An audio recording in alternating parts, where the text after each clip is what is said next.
ഓം ശ്രീമാത്രേ നമഃ. ഓം ശ്രീ ഗുരുഭ്യോ നമഃ. എല്ലാവർക്കും ശ്രീമാത്രേ നമഃ. നമ്മൾ ലളിതാ സഹസ്രനാമത്തിന്റെ നാമാർത്ഥങ്ങളിലൂടെ വാച്യാർത്ഥം, ലക്ഷ്യാർത്ഥം എല്ലാത്തിലും കൂടെ കടന്നുപോയിക്കൊണ്ടിരിക്കുന്ന ഒരു സന്ദർഭമാണിത്. നമുക്കറിയാം 192 നാമം വരെ നമ്മൾ കഴിഞ്ഞു. അധ്യായമായിട്ട് തിരിച്ച് അധ്യായത്തിൽ വരുന്ന നാമങ്ങൾ പ്രത്യേകമായിട്ട് കണ്ടിട്ടാണ് നമ്മൾ ആദ്യം അത് ടോട്ടലായിട്ട് അധ്യായം എന്താണെന്ന് കാണും. അതിനുശേഷം ഓരോ നാമങ്ങൾ എടുത്ത് അതിന്റെ അർത്ഥം നോക്കിയാണ് പോകുന്നത്. വളരെ വിശദമായിട്ടും താത്വികമായിട്ടും, അതായത് തന്ത്രശാസ്ത്രം എന്താണോ ഇതുകൊണ്ട് ഉദ്ദേശിക്കുന്ന തത്വങ്ങളെ ബേസ് ചെയ്തിട്ട് തന്നെയാണ് നമ്മളിത് പറഞ്ഞു പോകുന്നത്. തീർച്ചയായിട്ടും ദേവി ഉപാസകർക്ക്, ശക്തി ഉപാസകർക്ക് ഇതൊരു വളരെ അനുഗ്രഹമായിരിക്കുന്നു വിചാരിക്കുന്നു. ഞാൻ പഠിച്ച രീതിയിൽ ഉള്ള അർത്ഥങ്ങൾ എന്നെ കൊണ്ട് കഴിയുന്ന അത്രയും നല്ല രീതിയിൽ തന്നെ പല വ്യാഖ്യാനങ്ങളിൽ നിന്ന്, ഭാസ്കരരായരുടെ ഉൾപ്പെടെ ഉള്ള വ്യാഖ്യാനങ്ങളിൽ നിന്നാണ് ഞാൻ ഇതെല്ലാം എടുത്തിട്ട് അതിന് ഏതൊക്കെ ടെക്സ്റ്റുകളാണ് ഇതിന്റെ ആധാരമെന്ന് ചോദിച്ചു കഴിഞ്ഞാൽ അനേക ടെക്സ്റ്റുകൾ, 5-6 ടെക്സ്റ്റുകൾ റെഫർ ചെയ്ത് എല്ലാത്തിൽ നിന്നുമുള്ള ഒരു പൂർണ്ണമായിട്ടുള്ള ദേവിയെ മനസ്സിലാക്കാനുള്ള ഒരു എളിയ ശ്രമമാണ് ഇതിലൂടെ നടത്തിക്കൊണ്ടിരിക്കുന്നത്. അപ്പൊ ഇനി നമ്മൾ 8ാമത്തെ അധ്യായത്തിലേക്ക് പ്രവേശിക്കുകയാണ്. അതിന്റെ പേര് സഗുണ ഉപാസന. 192 നാമം വരെ നിർഗുണ ഉപാസനയാണ് നമ്മൾ കണ്ടത്. അപ്പൊ അതിലുള്ള ഓരോ നാമങ്ങളും നമ്മൾ വളരെ വിശദമായിട്ട് തന്നെ കണ്ടു. അപ്പൊ ഇനി സഗുണ ഉപാസന. എന്താണ് സഗുണ ഉപാസന? ഇത് ചാപ്റ്റർ 8, 8ാമത്തെ അധ്യായം, അതായത് 193 നാമം മുതൽ 248 നാമം വരെയാണ് നമ്മള് സഗുണ ഉപാസന എന്ന പേരിൽ അറിയപ്പെടുന്നത്. അപ്പൊ 192 നാമത്തിലാണ് നമ്മൾ നിർത്തിയത്. 193 മുതൽ 248 വരെ ഇത് വരും. അപ്പൊ നമുക്ക് അറിയാം, നമ്മളെല്ലാം ചെയ്യുന്ന ഉപാസനയാണ് സഗുണ ഉപാസന, അല്ലെ? അപ്പൊ വിഗ്രഹം, കുംഭം, വാള്, പ്രതീകങ്ങള് എല്ലാം തന്നെ സഗുണ ഉപാസനയിൽ വരുന്നതാണ്. നമുക്കെല്ലാം, അതായത് നമുക്ക് ഏറ്റവും ഇഷ്ടമുള്ളത്, എല്ലാവരും ഇഷ്ടമുള്ള ഉപാസന ഏതെന്ന് ചോദിച്ചാൽ സഗുണ ഉപാസന തന്നെയാണ്. കാരണം ആബ്സല്യൂട്ട് ബ്രഹ്മൻ അല്ലെങ്കിൽ പരമാത്മാവ് എന്ന് പറഞ്ഞാൽ ആർക്കും പെട്ടെന്ന് മനസ്സിലാക്കാൻ പറ്റില്ല. അപ്പൊ ആ പരബ്രഹ്മ സ്വരൂപം തന്നെയാണ് അതിന്റെ ആ ഒരു തിരസ്കരണിയെ മാറ്റിക്കൊണ്ട് ഈ പ്രപഞ്ചത്തിൽ എല്ലാമായിട്ട് ഇരിക്കുന്നത്. അതായത് 8.4 മില്യൺ ടൈപ്പ് ഓഫ് ബീയിങ്സ് എന്ന് പറയാൻ വേണമെങ്കിൽ അതിനകത്ത് മനുഷ്യനും ഉൾപ്പെടുന്നു എന്ന് മാത്രം. നമ്മൾ മാത്രമല്ല ഈ പ്രപഞ്ചത്തിലുള്ളത്. 8.4 മില്യൺ, അത്രയും വെറൈറ്റി ഓഫ് ഈ പ്രപഞ്ചം എന്ന് പറയുന്നത് നാനാവിധ പ്രകൃതി എന്നാ പറയുന്നത്, അല്ലെ? അപ്പൊ എല്ലാമായിട്ടിരിക്കുന്നത് ഈ പരബ്രഹ്മ തത്വം എന്ന് പറയുന്ന, നമുക്കൊരു തിരസ്കരണി എന്ന് പറയുന്ന ഒരു മറ, മായയാകുന്ന ഒരു മറ ഇട്ട് അതിനപ്പുറത്തിരിക്കുകയാണ്. ആ മറയിലൂടെ ആ മറ മാറ്റി പ്രപഞ്ചമായിട്ട് ദേവി എന്ന് പറയുന്ന മഹാശക്തി കാരണം ആണ് ഈ പ്രപഞ്ചമായിട്ടിരിക്കുന്നത്. ഇതിനകത്ത് നമ്മളും ഒരു വസ്തു, ഒരു ജന്മം എടുത്തതിൽ ഒരു ഒരു ഭാഗം എന്ന് മാത്രമേ നമുക്ക് പറയാൻ പറ്റൂ, ഇല്ലേ? പക്ഷെ ഇതിനകത്ത് നമ്മള് ഇതിനകത്ത് മനുഷ്യനാണ് ഏറ്റവും കൂടുതൽ സന്തോഷമായിട്ട് ഒരു കംഫർട്ടബിൾ ആയിട്ട് ജീവിക്കുന്നത്. അതിനു വേണ്ടിയിട്ടാണ് ആ മനുഷ്യനെ ക്രിയേറ്റ് ചെയ്തിരിക്കുന്നത്. ബാക്കിയുള്ളവർക്കെല്ലാം എല്ലാം പഞ്ചഭൂത നിർമ്മിതമാണെങ്കിലും 5 എലിമെന്റ്സ് കൊണ്ട് പഞ്ചീകൃതമായിരിക്കുന്ന പ്രപഞ്ചം 5 പഞ്ചഭൂതങ്ങളെ കൊണ്ട്, അല്ലെ, മഹാഭൂതങ്ങളെ കൊണ്ടാണ് നിർമ്മിച്ചിരിക്കുന്നതെങ്കിലും മനുഷ്യർക്ക് മാത്രമാണ് വിശേഷാൽ ബുദ്ധി, മനസ്സ്, ചിന്തകള്, അല്ലെ, എങ്ങനെ ജീവിക്കണം, ഇങ്ങനെയുള്ള എല്ലാ കാര്യങ്ങളുമുള്ള ഒരേ ഒരു ക്രിയേഷൻ അല്ലെങ്കിൽ ഒരേ ഒരു സൃഷ്ടി അമ്മയുടേത് മനുഷ്യര് മാത്രമാണ്. അപ്പൊ നമ്മള് എവിടെയൊക്കെ നോക്കുകയാണെങ്കിലും അവിടെ എല്ലാം കാണുന്നത് എന്താണ്? കാണുന്നത്, കേൾക്കുന്നത് എല്ലാം ദേവിയുടെ പേര്. എന്താണ് ഇവിടെ ദേവിയുടെ പേര്? അഹം, അല്ലേ? ഇപ്പൊ നമ്മൾ കാണുന്നതും കേൾക്കുന്നതും മണക്കുന്നതും രുചിക്കുന്നതും എല്ലാം തന്നെ ഈ അഹമായിട്ടിരിക്കുന്ന, എല്ലാവരുടെയും ഉള്ളിൽ അഹം അഹമിതി സാക്ഷാത് ആത്മരൂപേണ ഭാതി. എല്ലാവരുടെയും ഉള്ളില് ആത്മാവായിട്ട് ഇരിക്കുന്നത് ദേവി തന്നെയാണ്, ഈ പരബ്രഹ്മ സ്വരൂപിണി തന്നെയാണ്. അപ്പൊ അതിനെയാണ് നമ്മള് ബ്രഹ്മനും പരാശക്തിയും. ബ്രഹ്മൻ എന്ന് പറയുമ്പോൾ ഇവിടെ നമ്മള് ബ്രഹ്മാവല്ല, ബ്രഹ്മൻ എന്ന് പറയുന്ന അബ്സല്യൂട്ട് ബ്രഹ്മം, അതിനെയാണ് പരമശിവ തത്വം എന്ന് പറയുന്നത്. അപ്പൊ ആ പരമശിവ തത്വം പരാശക്തിയും കൂടെ ചേർന്നിട്ടാണ് ഈ പറയുന്ന പ്രപഞ്ചമായിട്ട് പരിണമിച്ചിരിക്കണമെന്ന് പറയാം. കാരണം ആ ഒരു പ്രൈമോഡിയൽ ഫോഴ്സ്, മൂലപ്രകൃതിയുടെ അവ്യക്ത എന്ന് പറയും, ആ ഒരു ദേവി തന്നെയാണ് ആ 3 പ്രൈമോഡിയൽ ഫോഴ്സസ് ആയിട്ട് മാറി 3 തത്വങ്ങളെ കാണിക്കുന്നത്. എന്താണ് ഈ 3 ദേവിയുടെ 3 ശക്തികള്? ഇച്ഛ, ജ്ഞാന, ക്രിയാശക്തികള് അല്ലേ? ഈ 3 ശക്തികൾ ചേർന്നിട്ടാണ് ഈ പ്രപഞ്ചം മുഴുവനും ഉണ്ടാക്കിയിരിക്കുന്നത്. കാരണം എന്താണ് ഈ ഒരു പ്രപഞ്ച നിർമ്മാണത്തിനുള്ള ഒരു കാരണമെന്ന് ചോദിച്ചു കഴിഞ്ഞാൽ അറിയില്ല. ദേവി ലീലാ കൈവല്യ ന്യായമാണ് അവിടെ പറയുന്നത്. അമ്മയുടെ ലീലയാണ് ഈ പ്രപഞ്ച നിർമ്മാണം എന്ന് പറയുന്നത്. അതിനെ ഉണ്ടാക്കിയ പ്രപഞ്ചത്തെ കാത്തു രക്ഷിക്കുന്നു. പിന്നെ എന്താ? വിഡ്രോയൽ എന്ന് പറയുന്നത് തിരിച്ച് ലയനം അല്ലേ? ഇതിനെയാണ് നമ്മൾ സൃഷ്ടി, സ്ഥിതി, സംഹാരം എന്ന് പറയുന്നത്. അപ്പോ എന്തൊക്കെയാണോ ദേവി ഉണ്ടാക്കിയിരിക്കുന്നത്, ഇല്ലെങ്കിൽ ദേവി എന്തൊക്കെ ഫോമിൽ, എന്തൊക്കെ നാമരൂപങ്ങളിലാണോ അമ്മ പ്രത്യക്ഷപ്പെടുന്നത് ഇല്ലേ? അപ്പൊ അതിനെ നമ്മൾ ആ ഫോമിനെയാണ് നമ്മൾ അവതാരം ഇല്ലേ? അവതാരം എന്ന് പറയണത്. ശരിക്കും പറഞ്ഞാല് ആ ഒരു ശരിക്കുള്ള ഒരു ദേവി ഉപാസകന്, ശക്തി ഉപാസകനെ, ട്രൂ സീക്കറിന് എങ്ങനെയാണ് എവിടെ നോക്കിയാലും അമ്മയുടെ നടനം മാത്രമേ കാണാൻ പറ്റൂ, അമ്മയെ മാത്രമേ കാണാൻ പറ്റൂ അല്ലേ?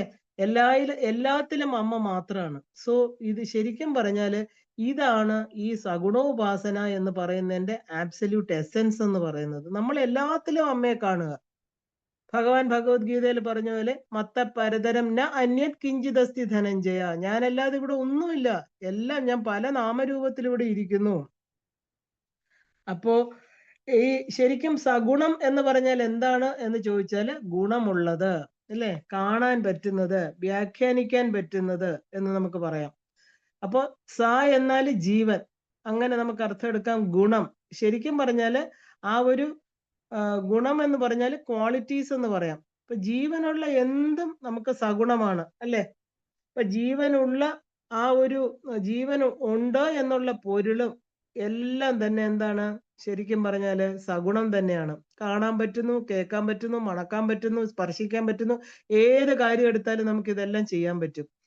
ഇപ്പൊ മല, നദി, മനുഷ്യൻ, മൃഗങ്ങള്, സസ്യലതാദികള്, എല്ലാ ജീവനുള്ള എല്ലാം തന്നെ ഈ പറയുന്ന സഗുണത്തിൽ വരും. ഇപ്പൊ സ എന്നാല് അർത്ഥത്തിന് താഴെ വരുന്നതാണ് ഇതെല്ലാം തന്നെ. അപ്പൊ സ ഗുണം എന്നാൽ ഒരു തത്വത്തെ അറിയിക്കുന്നത്.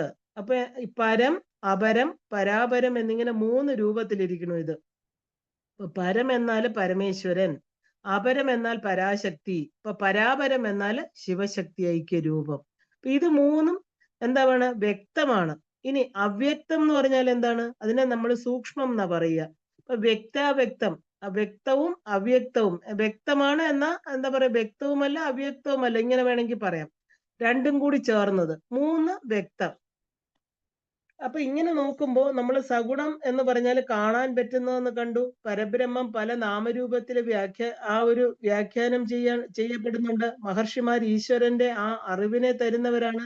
മഹർഷി എന്നാല് മനുഷ്യകുലത്തില് ചേർന്നവര് തന്നെയാണ്. അവർക്ക് മനുഷ്യന്റെ ദുഃഖങ്ങളും സുഖങ്ങളും അറിയാം. എല്ലാ അച്ഛനമ്മമാരും തന്റെ കുഞ്ഞുങ്ങൾ എപ്പോഴും സന്തോഷമായിട്ട് കഴിയണമെന്നാണ് ആഗ്രഹിക്കുന്നത് അല്ലേ? കലിയുഗത്തില് ഇതിന് സാധ്യമല്ല എന്ന് പറയണവര്. കാരണം മനസ്സ് അശുദ്ധമാണ് കലിയുഗത്തില്, ആഹാരം അശുദ്ധമാണ്, അന്നാത് മനഃ എന്നാണ്. അപ്പൊ മനസ്സ് കലുഷിതമാകുന്നു, കർമ്മങ്ങൾ ശരിയായിട്ട് ചെയ്യാൻ സാധ്യമാകുന്നില്ല. ഇനി ലോകത്തിലെ ദോഷങ്ങൾ വർദ്ധിക്കുന്ന പറയുന്നത്. കാരണം നമ്മൾ കലിയുഗത്തെ കുറിച്ച് വളരെ ഡീറ്റെയിൽ ആയിട്ട് കേട്ടിട്ടുണ്ട് അല്ലേ? അപ്പോ കലിയുഗത്തില് നല്ല ആഹാരം, നല്ല മനസ്സ് ഒന്നും ഇല്ലാതായിട്ട് തീരും. വളരെ വ്യക്തമായിട്ട് ഭവിഷ്യപുരാണത്തിൽ പറയുന്നുണ്ട്. അങ്ങനെ ഈ മനുഷ്യകുലം വരും കാലങ്ങളിൽ ഒത്തിരി കഷ്ടങ്ങളെ, ദുഃഖങ്ങളെ അനുഭവിക്കേണ്ടി വരുമെന്ന് മഹർഷിമാർ തങ്ങളുടെ ജ്ഞാനദൃഷ്ടിയിൽ മനസ്സിലാക്കി. ഇതിൽ നിന്ന് മനുഷ്യനെ രക്ഷിക്കാൻ വേണ്ടി ഈ പ്രപഞ്ചത്തെ കടന്ന് അവര് അതിനൊരു എന്താ പറയാ, ഒരു നിവൃത്തി മാർഗത്തെ അന്വേഷിച്ചു. ഈ പ്രപഞ്ചത്തിൽ ഇല്ലാത്തതൊന്നും വേറെ ഒരിടത്തുമില്ല എന്നവര് കണ്ടെത്തി.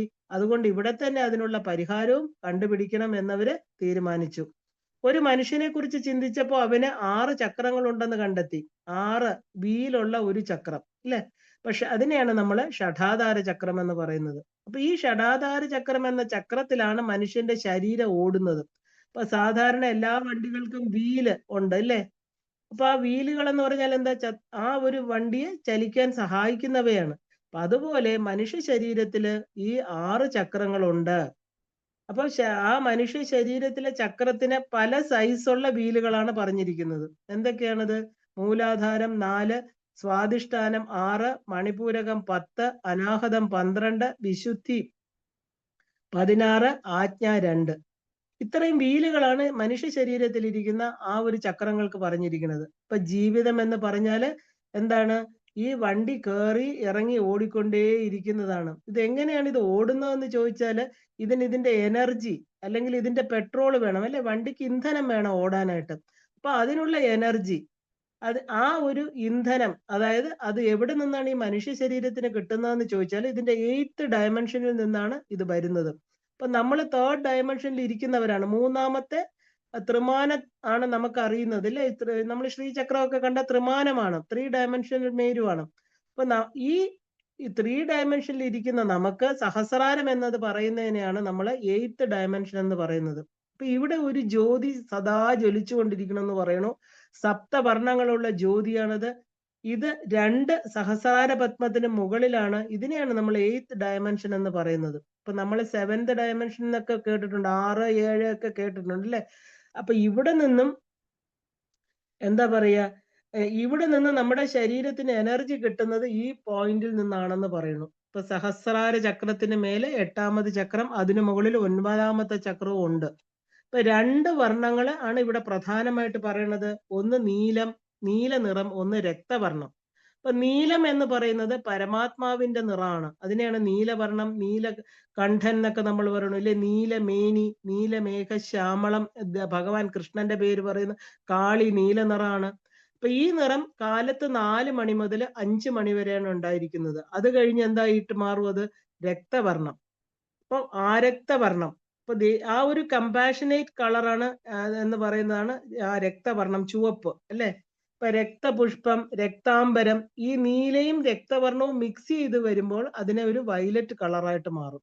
അപ്പൊ നമ്മുടെ മൂലാധാരം മുതൽ സഹസ്രാരം വരെയുള്ള ചക്രങ്ങളെ ആക്ടിവേറ്റ് ചെയ്യുന്ന എനർജി ഈ വയലറ്റ് കളറായിട്ട് നമുക്ക് പറയാം. കാരണം മഹർഷിമാര് രാവിലെ ഉണർന്ന് ഈ ശക്തികളെല്ലാം തന്നിലേക്ക് ആവാഹിച്ച് അങ്ങനെയാണ് പ്രപഞ്ച രഹസ്യങ്ങളെല്ലാം തന്നെ അവർക്ക് മനസ്സിലായത്. അങ്ങനെ പ്രപഞ്ചത്തിലെ എല്ലാ വസ്തുക്കളും സഗുണരൂപത്തില് ദൈവികമായിട്ട് കാണുന്നതിന് വേണ്ടിയിട്ടാണ് അവർ ഈ കാര്യങ്ങളൊക്കെ വെളിപ്പെടുത്തിയത്. അങ്ങനെ മനുഷ്യരെന്തായി? പ്രപഞ്ചത്തിലെ എല്ലാം തന്നെ നമ്മൾ ആദ്യമായിട്ട് നോക്കുകയാണെങ്കിൽ നമ്മൾ പ്രപഞ്ച ശക്തികളെ, കാറ്റ്, മഴ ഇല്ലേ, ഇടി, മിന്നൽ എല്ലാം നമ്മൾ ദേവിയുടെ ശക്തിയായിട്ട് കാണുമായിരുന്നു.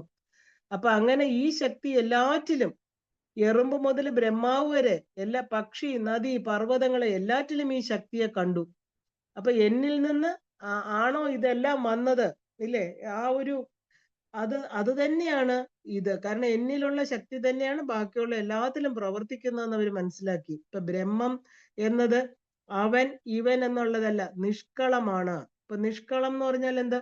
രൂപമില്ലാത്തത്, കലകളില്ലാത്തത്. ഇപ്പൊ സ എന്ന് പറയുന്ന ജീവശക്തി ചേർന്നത് സഗുണമായിട്ട് തീരുന്നു. അപ്പൊ ഈ പ്രപഞ്ചത്തിൽ കാണുന്ന എല്ലാം ധ്യാനയോഗ്യമാണ് അല്ലെ? ഒരു ഇലയ്ക്ക് പോലും പ്രാണനും ശക്തിയും ഉണ്ട്. അപ്പൊ ഒരു ഇലയ്ക്ക് പോലും 3 ലെയേഴ്സ് ഉണ്ടെന്ന് പറയണു. ഓരോന്നായിട്ട് അത് എന്താ പറയാ, ഓരോന്നായിട്ടാണ് അത് ഇല്ലാതാകുന്നത്. ഏറ്റവും ഉള്ളില് നോക്കുകയാണെങ്കിൽ അതിരഹസ്യമായിട്ടാണ് പ്രാണൻ ഇരിക്കുന്നത്. അപ്പൊ പ്രാണനെ ആർക്കും പെട്ടെന്ന് തൊടാൻ സാധ്യമല്ല. അതുകൊണ്ടാണ് ഇത്രയും 3 ലെയറിന് അകത്ത് വെച്ചിരിക്കുന്നത്. ജീവനും പ്രാണനും ഒരു ഇലയിൽ തന്നെ ഉണ്ട്. ആദ്യം സ്കിന്ന്, പിന്നെ 3 ലെയർ, അങ്ങനെ ഓരോ ഇലയെ നമ്മൾ എടുത്ത് നമ്മളിപ്പോ വരട്ടുകയാണെങ്കിൽ അല്ലെങ്കിൽ റോസ്റ്റ് ചെയ്യുകയാണെങ്കിൽ അതിൽ പ്രാണൻ കുറച്ച് കാണും, പിന്നെ ജീവൻ പോയിരിക്കും. എല്ലാറ്റിലും അതുകൊണ്ടാണ് പറയുന്നത് എല്ലാറ്റിലും ജീവതത്വം ഉണ്ട്. അപ്പൊ ഇവിടെ എല്ലാം തന്നെ ഇതെല്ലാം എല്ലാവരും അറിഞ്ഞാലേ ഇതിനെ നമുക്ക് മിസ്യൂസ് ചെയ്യാതെ, ആ ഒരു ഓവർ യൂസ് ചെയ്യാതെ എല്ലാറ്റിനോടും ഒരു ബഹുമാനം കാണിക്കാൻ സാധിക്കുള്ളൂ. അപ്പോ എന്താ പറയാ, നമ്മള് ശരിക്കും പറഞ്ഞാൽ നമ്മൾ ആവശ്യമുള്ളത്, V only take what we need. നമുക്ക് ആവശ്യമുള്ളത് മാത്രമേ എടുക്കാവൂ. നമ്മൾ അനാവശ്യമായിട്ട് പ്രപഞ്ചത്തെ, പ്രകൃതിയെ ഒരിക്കലും എന്താ പറയാ മിസ്യൂസ് ചെയ്യാൻ പാടില്ല. ഇപ്പൊ നാമരൂപത്തിൽ എല്ലാം ജീവനുണ്ട്. ഇപ്പൊ ജീവനില്ലാത്ത ഒന്നും ഈ ഭൂമിയിലില്ല. അപ്പൊ ഭൂമിയെ മുകളിൽ നിന്ന് നോക്കുകയാണെങ്കിൽ, അതായത് 8th ഡയമെൻഷൻ, 8th ലെയറിൽ നിന്ന് നോക്കുകയാണെങ്കിൽ ഒരു ബ്ലൂ ലെയർ കവർ ചെയ്തതായിട്ട് നമുക്ക് കാണാം. അപ്പൊ അതിനെ കടന്ന് ഒന്നിനും ഇവിടെ എത്താൻ സാധ്യമല്ല. ഇതൊരു മന്ത്രരഹസ്യം കൂടെയാണ്, ഇതൊരു മഹാരഹസ്യമാണ്. കാരണം ഈശ്വരന്റെ കുട പോലെ നീലയും ആ ഒരു രക്തനിറവും കൂടെ ചേർന്ന്, രക്തനിറത്തിന് എപ്പോഴും ആലോചിച്ചോളാം കാരുണ്യമാണ് ഇല്ലേ? ദേവിയെ നമ്മൾ എപ്പോഴും ചുവപ്പ് നിറത്തിലാണ് കാണുന്നത്. ഇത് രണ്ടും കൂടെ ചേർന്ന് ഒരു വയലറ്റ് നിറമാണ് കാണുന്നത്. അപ്പൊ എല്ലാ ജീവരാശിയുടെയും ജീവൻ എന്താണ്? അത് തന്നെയാണ് ആ ഒരു ഉത്തമമായ ജീവരാശി അല്ലേ? ഇപ്പൊ നമ്മൾ 6ാം ലെവൽ എന്ന് പറയുന്നത് സാധാരണക്കാരൻ ഒരു 8 അടിയുള്ളത് കൊണ്ട് ഒരു എന്താ പറയാ ഒരു വട്ടം വരയ്ക്കുന്നതിന് അതിനുള്ളിലുള്ള സ്ഥലം. അപ്പൊ എന്നാലും ജ്ഞാനിയോ ഒരു എന്താ പറയാ ഒരു സ്പിരിച്വൽ നോളജ്, അതായത് നമുക്കൊരു എന്താ പറയാ ഉള്ളിലിരിക്കുന്ന തത്വത്തെ അറിയാൻ കഴിവുള്ളവർക്കെല്ലാം തന്നെ പോസിറ്റീവ് ആയിട്ടുള്ള തോട്ട്സ്, അതായത് നമുക്കിപ്പം എന്താ പറയാ നമ്മുടെ ഉള്ളിൽ പോസിറ്റീവ് തോട്ട്സ് എവിടുന്നാ വരുന്നത്? ഹൃദയചക്രം അല്ലേ? നമ്മൾ ചിന്തകൾ വരുന്നത് ഇതെല്ലാം ഇവർക്കൊക്കെ 6, 12, 25, 50 വരെയുള്ള 50 വരെയുള്ള ചുറ്റളവില്, അതായത് ഈ 6th ഡയമെൻഷൻ ഉണ്ടായിരിക്കും എന്ന് പറയുന്നു. ശരിക്കും പറഞ്ഞാല് ആ ഒരു വയലറ്റ് കളർ എന്ന് പറഞ്ഞാല് നമ്മള് ഏതെന്ന് ചോദിച്ചു കഴിഞ്ഞാൽ നമ്മളിപ്പം എന്താ പറയാ അമത്തിസ്റ്റ് എന്ന് പറഞ്ഞിട്ടൊരു രത്നമുണ്ട് നമ്മൾ ഇടുന്നത് അല്ലെ, അത് വയലറ്റ് കളറാണ്, ആ നിറമാണ് പറയുന്നത്. അപ്പൊ അവരുടെ വൈബ്രേഷൻ ഓം എന്ന് പറയുന്ന അതിശക്തിയുള്ളതായിരിക്കും എന്ന് പറയുന്നു. ഇപ്പൊ ജ്ഞാനികൾക്ക് അത് പെട്ടെന്ന് മനസ്സിലാകും. അപ്പൊ ഈ പറഞ്ഞ പോലെ ഓം എന്ന് പറയുന്നത് ഏറ്റവും ഉയർന്ന അതിശക്തമായിട്ടുള്ള വൈബ്രേഷൻ ഉള്ള ഒരു മന്ത്രമാണ് ഈ പറയുന്ന ഓം എന്ന് പറയുന്നത്, ഓംകാരം. അതിനെയാണ് നമ്മൾ പ്രകർഷയുടെ നവമായിരിക്കുന്ന പ്രണവം എന്ന് പറയുന്നത്. ഈ ശക്തിയാണ് എല്ലാ ജീവജാലങ്ങൾക്കും അവരുടെ ശരീരത്തിനനുസരിച്ച് വിതരണം ചെയ്തിരിക്കുന്നത്. ഇപ്പൊ എല്ലാവരും പരമാത്മാവിൽ നിന്ന് വന്നവര് തന്നെയാണ്. നമ്മുടെ ഒരു വിദൂര റിലേഷൻഷിപ്പ് അടുത്താക്കണം. നമ്മൾ വിചാരിക്കുന്നു നമ്മൾ ഒരുപാട് അകന്നു വന്നു എന്ന്. കാരണം വയലറ്റ് കളറിന് ശക്തി കൂട്ടി. ഈ ശക്തി എന്ന് പറയുന്നത് എല്ലാ ജീവജാലങ്ങൾക്കും അവയുടെ ശരീരത്തിൽ എത്ര വേണോ അത്രയും കൊടുത്തിട്ടുണ്ട്. അപ്പൊ ഇച്ഛാശക്തിയാണ്, ആ ഒരു ഇച്ഛാശക്തിയിലാണ് ആ ഒരു കൃത്യങ്ങളെല്ലാം, അതായത് സൃഷ്ടി, സ്ഥിതി, സംഹാരം ഇവയെല്ലാം ചെയ്യുന്നത് അല്ലേ? അപ്പൊ എല്ലാവരും ഈ പ്രപഞ്ചത്തിൽ നോക്കുകയാണെങ്കിൽ അവതാരങ്ങൾ തന്നെയാണ്. കാരണം എന്താ പറയാ, പരമാത്മാവിൽ നിന്ന് വന്നവരാണ് നമ്മൾ എല്ലാവരും അല്ലെ? നമ്മൾ മനുഷ്യർ മാത്രമല്ല, എല്ലാ ജീവജാലങ്ങളും, എല്ലാറ്റിനും ഒരു സൈസ്, ഒരു ഗുണം എല്ലാം ഉണ്ട്. അപ്പോ എന്തിനേയും ഗുണങ്ങളുടെ അടിസ്ഥാനത്തിൽ കാണുന്നതിനെയാണ് നമ്മൾ സഗുണാരാധന എന്ന് പറയുന്നത്. അപ്പൊ ദേവിക്ക് ഒരു ദുഷ്ടതരങ്ങളെ അകറ്റുന്നവൾ, ഇരുട്ട് വെളിച്ചം കൊണ്ട് ഇല്ലാതാക്കുന്നത്. അതുപോലെ ദേവി നമ്മുടെ പാപങ്ങളെ തീർക്കാൻ, അതായത് എന്താ പറയാ പല കാര്യങ്ങളും ഈ പ്രപഞ്ചത്തിൽ വെച്ചിട്ടുണ്ട്. നമ്മുടെ ദുഷ്ടത എന്ന് പറഞ്ഞാൽ എന്താ, നെഗറ്റീവ് ക്വാളിറ്റീസ് എന്ന് പറയാം. അപ്പൊ നമ്മുടെ പാപം തീരാനായിട്ട് എന്താ, ഒരു തീർത്ഥ സ്ഥലങ്ങള്, മഞ്ഞള്, കുങ്കുമം, എല്ലാ മംഗള വസ്തുക്കള് ഇവിടെ വച്ചിട്ടുണ്ട്. കാരണം അതൊക്കെ തന്നെ പോസിറ്റിവിറ്റി തരുന്നതാണ്. ഇപ്പൊ പ്രോസ്പെരിറ്റി എന്ന് പറഞ്ഞാല് മഹാലക്ഷ്മിയാണ് അല്ലേ? ഇപ്പൊ ഏത് കർമ്മങ്ങളും ഈശ്വരനിൽ എത്തിക്കുന്നതാണ്. മന്ത്രത്തിന് ഏത് ദോഷവും മാറ്റാനുള്ള ശക്തിയുണ്ട്. കാരണം മന്ത്രത്തിന് 3 ശക്തികളുണ്ട്. ഒന്ന് മന്ത്രദേവത, ഋഷി, ഛന്ദസ്. ഇത് 3ഉം ചേർന്നാലാണ് മന്ത്രമായിട്ട് തീരുന്നത്. അപ്പോ എല്ലാത്തിനും അടിസ്ഥാനം, പ്രധാനമായിട്ടുള്ള പരമതത്വം എന്താണ്? മന്ത്രം തന്നെയാണ് ഇല്ലേ? മനനാൽ ത്രായതേ ഇതി മന്ത്രം. അപ്പോ പരാ പശ്യന്തി മധ്യമാരൂപ ഭക്തമാനസ ഹംസിക എന്നാണ് ദേവിയെ പറയുന്നത്. ഇപ്പൊ മൂലാധാര പത്മത്തിൽ തുടങ്ങുന്ന ഒരു എനർജി ഫ്ലോ എല്ലാം പരാരൂപത്തിൽ കിടക്കുകയാണ്. ഈ ജന്മം, പോയ ജന്മങ്ങളിലെ എല്ലാ അറിവുകളും കേട്ടതും കണ്ടതും എല്ലാം തന്നെ എന്താ പറയാ ബ്ലാക്ക് ബോർഡിൽ എഴുതിയതുപോലെ എല്ലാം എന്താ പറയാ നമ്മുടെ ഉള്ളിൽ തന്നെ ഉണ്ട്. പര എന്ന അവസ്ഥയിൽ അടുത്ത തലത്തിനെയാണ് നമ്മൾ പശ്യന്തി തലം എന്ന് പറയുന്നത്. ചുറ്റും നോക്കി കാണുന്നു. അപ്പൊ ഒരു നാദരൂപത്തിൽ ആണ് നമ്മൾ ഇതിനെ കാണുന്നത്. നാദം എന്ന് പറഞ്ഞാല് എന്താ പറയാ ഋതം നമ്മുടെ ഉള്ളിൽ തന്നെ ഉണ്ട്. ഒരു പശ്യന്തി തലം എന്ന് പറഞ്ഞാൽ ചുറ്റും നോക്കി അടുത്ത തലമായിരിക്കുന്ന മധ്യമയിലേക്ക് എത്തുകയാണ്. അതായത് കുറച്ചുകൂടെ ക്ലാരിറ്റി ഉണ്ടാവുന്നു, വ്യക്തമായിട്ട് കാണാൻ പറ്റുന്നു. പിന്നെയാണ് വൈഖരി വരുന്നത്. ബുദ്ധിയുടെ ഇന്ററാക്ഷൻ അനുസരിച്ച് നാദം വെളിയിൽ വരണു. അപ്പൊ ഈ മന്ത്രങ്ങളെല്ലാം തന്നെ ഉള്ളിൽ തന്നെ ഉണ്ട്. അതായത് വിശ്വത്തിലുള്ള എല്ലാം തന്നെ നമ്മുടെ ശരീരത്തിലുണ്ടെന്ന് അർത്ഥം. അപ്പോ സാധാരണ എന്താ പറയാ, നമ്മള് ബില്വപത്രത്തില് ഭസ്മം ഇട്ടിട്ട് ഓം നമഃശിവായ നമ എന്ന് ജപിച്ചർച്ചിച്ചാല് 3 ജന്മത്തിലെ പാപം ഇല്ലാതാക്കുന്ന് പറയാറുണ്ട് അല്ലേ? ത്രിഗുണം ത്രിഗുണാകാരം ത്രിനേത്രം ത്രിയായുധം ത്രിജന്മ പാപ സംഹാരം ഏകബില്വം ശിവാർപ്പണം. അപ്പൊ ഇങ്ങനെ നമ്മൾ ഓരോ വിശ്വാസങ്ങൾ വെച്ചിരിക്കുന്ന എന്തിനാ? നമ്മുടെ ഈ പറഞ്ഞിരിക്കുന്ന സൂക്ഷ്മ ശരീരത്തെ ശുദ്ധമാക്കാൻ വേണ്ടിയിട്ടാണ്. കാരണം നമ്മൾ കണ്ടു വിശ്വത്തിലുള്ളതെല്ലാം നമ്മുടെ ഉള്ളിലുണ്ടെങ്കിൽ നമ്മുടെ ഉള്ളില് പോസിറ്റിവിറ്റി, അത് അവിടെ നെഗറ്റീവും ഉണ്ടാകാൻ കാരണം എന്താ? നമ്മുടെ മനസ്സ് തന്നെയാണ്. അപ്പൊ ഏത് വസ്തുവിനോടുള്ള അപ്രോച്ച് ആ വ്യക്തി വാസനകൾക്ക് അടിസ്ഥാനപ്പെടുത്തിയായിരിക്കും, ഇല്ലേ? ഇപ്പൊ ആചാരങ്ങള് അനുഷ്ഠിക്കുമ്പോൾ ഒരു ചര്യ ഉണ്ടാകും. ഒരു എന്താ പറയാ, അപ്പൊ ഇതിനകത്ത് ശരിക്കും പറഞ്ഞാല് അകാരോ മഹാവിഷ്ണു, ഐ എന്ന് പറഞ്ഞാല് മഹാലക്ഷ്മി. അപ്പൊ ഐഗിരി നന്ദിനി എന്ന് പറയുന്ന നമുക്ക് നമ്മൾ കേട്ടിട്ടുണ്ട് ആ ഒരു മഹിഷമർദിനി സ്തോത്രം. മഹിഷമർദിനി ആയിരിക്കുന്ന ദേവി മഹിഷാസുരനെ മർദ്ദിക്കാനാണ് വന്നത്, അല്ലേ? നമ്മുടെ ഉള്ളിലെല്ലാം ആ കാമമാകുന്ന മഹിഷാസുരൻ, ആഗ്രഹങ്ങളാകുന്ന മഹിഷാസുരനുണ്ട്. അപ്പൊ ഈ ഇതിനകത്ത് തന്നെ എന്താ പറയാ, ആ മഹാവിഷ്ണു എന്ന് പറയുന്നത് അകാരവും ഐങ്കാരം എന്ന് പറഞ്ഞ മഹാലക്ഷ്മിയാണെന്ന് പറയുന്നത്. അപ്പൊ ഐഗിരി നന്ദിനി, വിഷ്ണു ജിഷ്ണു, വിഷ്ണു എന്ന് പറഞ്ഞ ജിഷ്ണു എന്ന് പറഞ്ഞാൽ ഇന്ദ്രൻ. അപ്പൊ ആ ദുരാചാരങ്ങൾ വിട്ടുപോകണം, ഇല്ലേ? ആ മന്ത്രം എന്നാൽ ശരിക്കും പറഞ്ഞാൽ നമ്മുടെ നെഗറ്റീവ് എനർജി എപ്പോഴും ഇല്ലാതാക്കി നമുക്ക് പോസിറ്റീവ് എനർജി തരുന്നതാണ് മന്ത്രങ്ങളെല്ലാം തന്നെ. ഇപ്പൊ ശരീരത്തിന്റെ ബാധിച്ചിരിക്കുന്ന ശരീരത്തിലെ ബാധകളെല്ലാം തന്നെ ദേവി മന്ത്രശക്തി കൊണ്ട് ഇല്ലാതായിട്ട് തീരും. പരമന്ത്ര വിഭേദിന്യേ നമ, അല്ലെ? ഇപ്പൊ സ്ഫടികമായിട്ടുള്ള തുളസിയില, അതിനെ ആരാധിക്കുമ്പോൾ എന്താ, അത് ബാഹ്യമായിട്ട് രക്ഷ ചെയ്യണു. അപ്പോ ദേവിയുടെ ഈംകാരം എന്ന ഒരു ശബ്ദം, അത് തന്നെ ഈം എന്ന് പറയുന്ന ശബ്ദം തന്നെ ദേവിയുടെ ഒരു മന്ത്രമാണ്, അല്ലെ? എല്ലാ പാപങ്ങളും ഇല്ലാതാക്കുന്ന ഉയർന്ന തലത്തിലുള്ള താന്ത്രിക മന്ത്രമാണ് ഈംകാരം. എല്ലാത്തിനും നമ്മൾ ഈംകാരം ചേർത്തിട്ടാ പറയുക. ദേവിയുടെ ഏത് മന്ത്രം എടുത്താലും നമുക്ക് ഹ്രീം ശ്രീം ക്ലീം എല്ലാത്തിലും ഈങ്കാരം ഉണ്ട്, ഇല്ലേ? ഇപ്പൊ ലോകത്തിൽ ഉണ്ടാകുന്ന നെഗറ്റീവ് വൈബ്രേഷൻ മനുഷ്യന്റെ മാനസിക നിലയെ തന്നെ ബാധിക്കുന്നുണ്ട്. ഗോഹത്യ, ബ്രഹ്മഹത്യ തുടങ്ങിയ പാപങ്ങളില് ലളിതാ സഹസ്രനാമം എന്താ പറയാ, ആ ഒരു ലളിതാ സഹസ്രനാമ പാരായണം കൊണ്ട് തന്നെ ഇല്ലാതാക്കുന്ന പറയാറുണ്ട്. ഇപ്പൊ മനുഷ്യന്റെ ദുഃഖങ്ങളില് രക്ഷിക്കാനാണ് ഋഷിമുനിമാര് ഈ പരിഹാര മാർഗങ്ങളൊക്കെ തന്നെ നമുക്ക് തന്നിരിക്കുന്നത്. ആ ഒരു ഭവ്യതയോടെ ദ്രവ്യം ഉള്ളം കയ്യിൽ വെച്ച് മന്ത്രം ജപിച്ച് വേണം ദേവിക്ക് അർച്ചന നടത്താൻ. കയ്യില്, കാരണം കൈ എന്ന് പറഞ്ഞാൽ കർമ്മത്തിന്റെ ഉപാധിയാണ്. അപ്പൊ ഓരോ ഗുണം കൊണ്ടും നമ്മുടെ ഡെഡ് സെൽസ് ഇരിക്കുന്ന ആ ഇരിക്കുന്നതൊക്കെ തന്നെ നെഗറ്റിവിറ്റി വന്നുകൊണ്ടേയിരിക്കും, അല്ലെ? അപ്പൊ രജ തമോ ഗുണങ്ങളെ മാറ്റി സത്വ ഗുണമാക്കി വേണം നമ്മൾ ദേവിക്ക് അർച്ചിക്കാനായിട്ട്.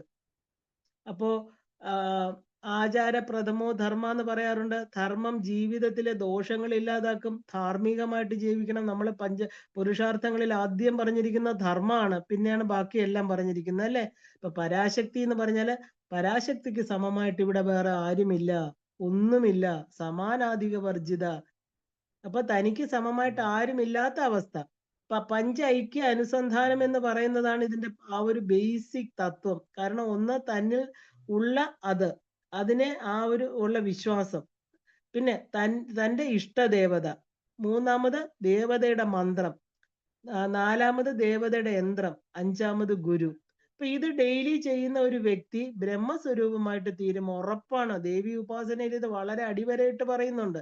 ഇപ്പൊ പരമേശ്വരൻ, ഗുരു, ദേവി, ശിഷ്യ, ഏത് നമ്മൾ ആഗമ നിഗമങ്ങൾ എടുത്തു നോക്കിയാലും ഗുരു ശിഷ്യ ബന്ധമാണ് ചില സമയത്ത് ഭഗവാനും ദേവിയും തമ്മിൽ, അല്ലെ? ഖഡ്ഗമാല സ്തോത്രം എന്ന് പറയുന്നത് ശിവൻ ദേവിക്ക് കൊടുത്ത ഉപദേശമാണ്. ഇപ്പൊ നമ്മുടെ ശരീരത്തിൽ 1000 കണ്ണുകളുണ്ട്. ഇപ്പൊ ശരീരത്തിൽ ഇല്ലാത്തതായിട്ട് ഒന്നും ഇല്ല. കാരണം ആ സർവശക്തിമയായിരിക്കുന്ന ദേവി നമ്മുടെ ഉള്ളിൽ തന്നെ ഉണ്ടെന്ന് തിരിച്ചറിഞ്ഞാല് ആ നമ്മുടെ ശരീരം തന്നെയാണ് ക്ഷേത്രം. ആ ക്ഷേത്രജ്ഞയായിട്ടിരിക്കുന്നത് ദേവി തന്നെയാണ്, അല്ലേ? ഇപ്പൊ തീർത്ഥസ്ഥാനം എല്ലാം എന്താ, ദേവി. ആ ഒരു ദേവി സർവ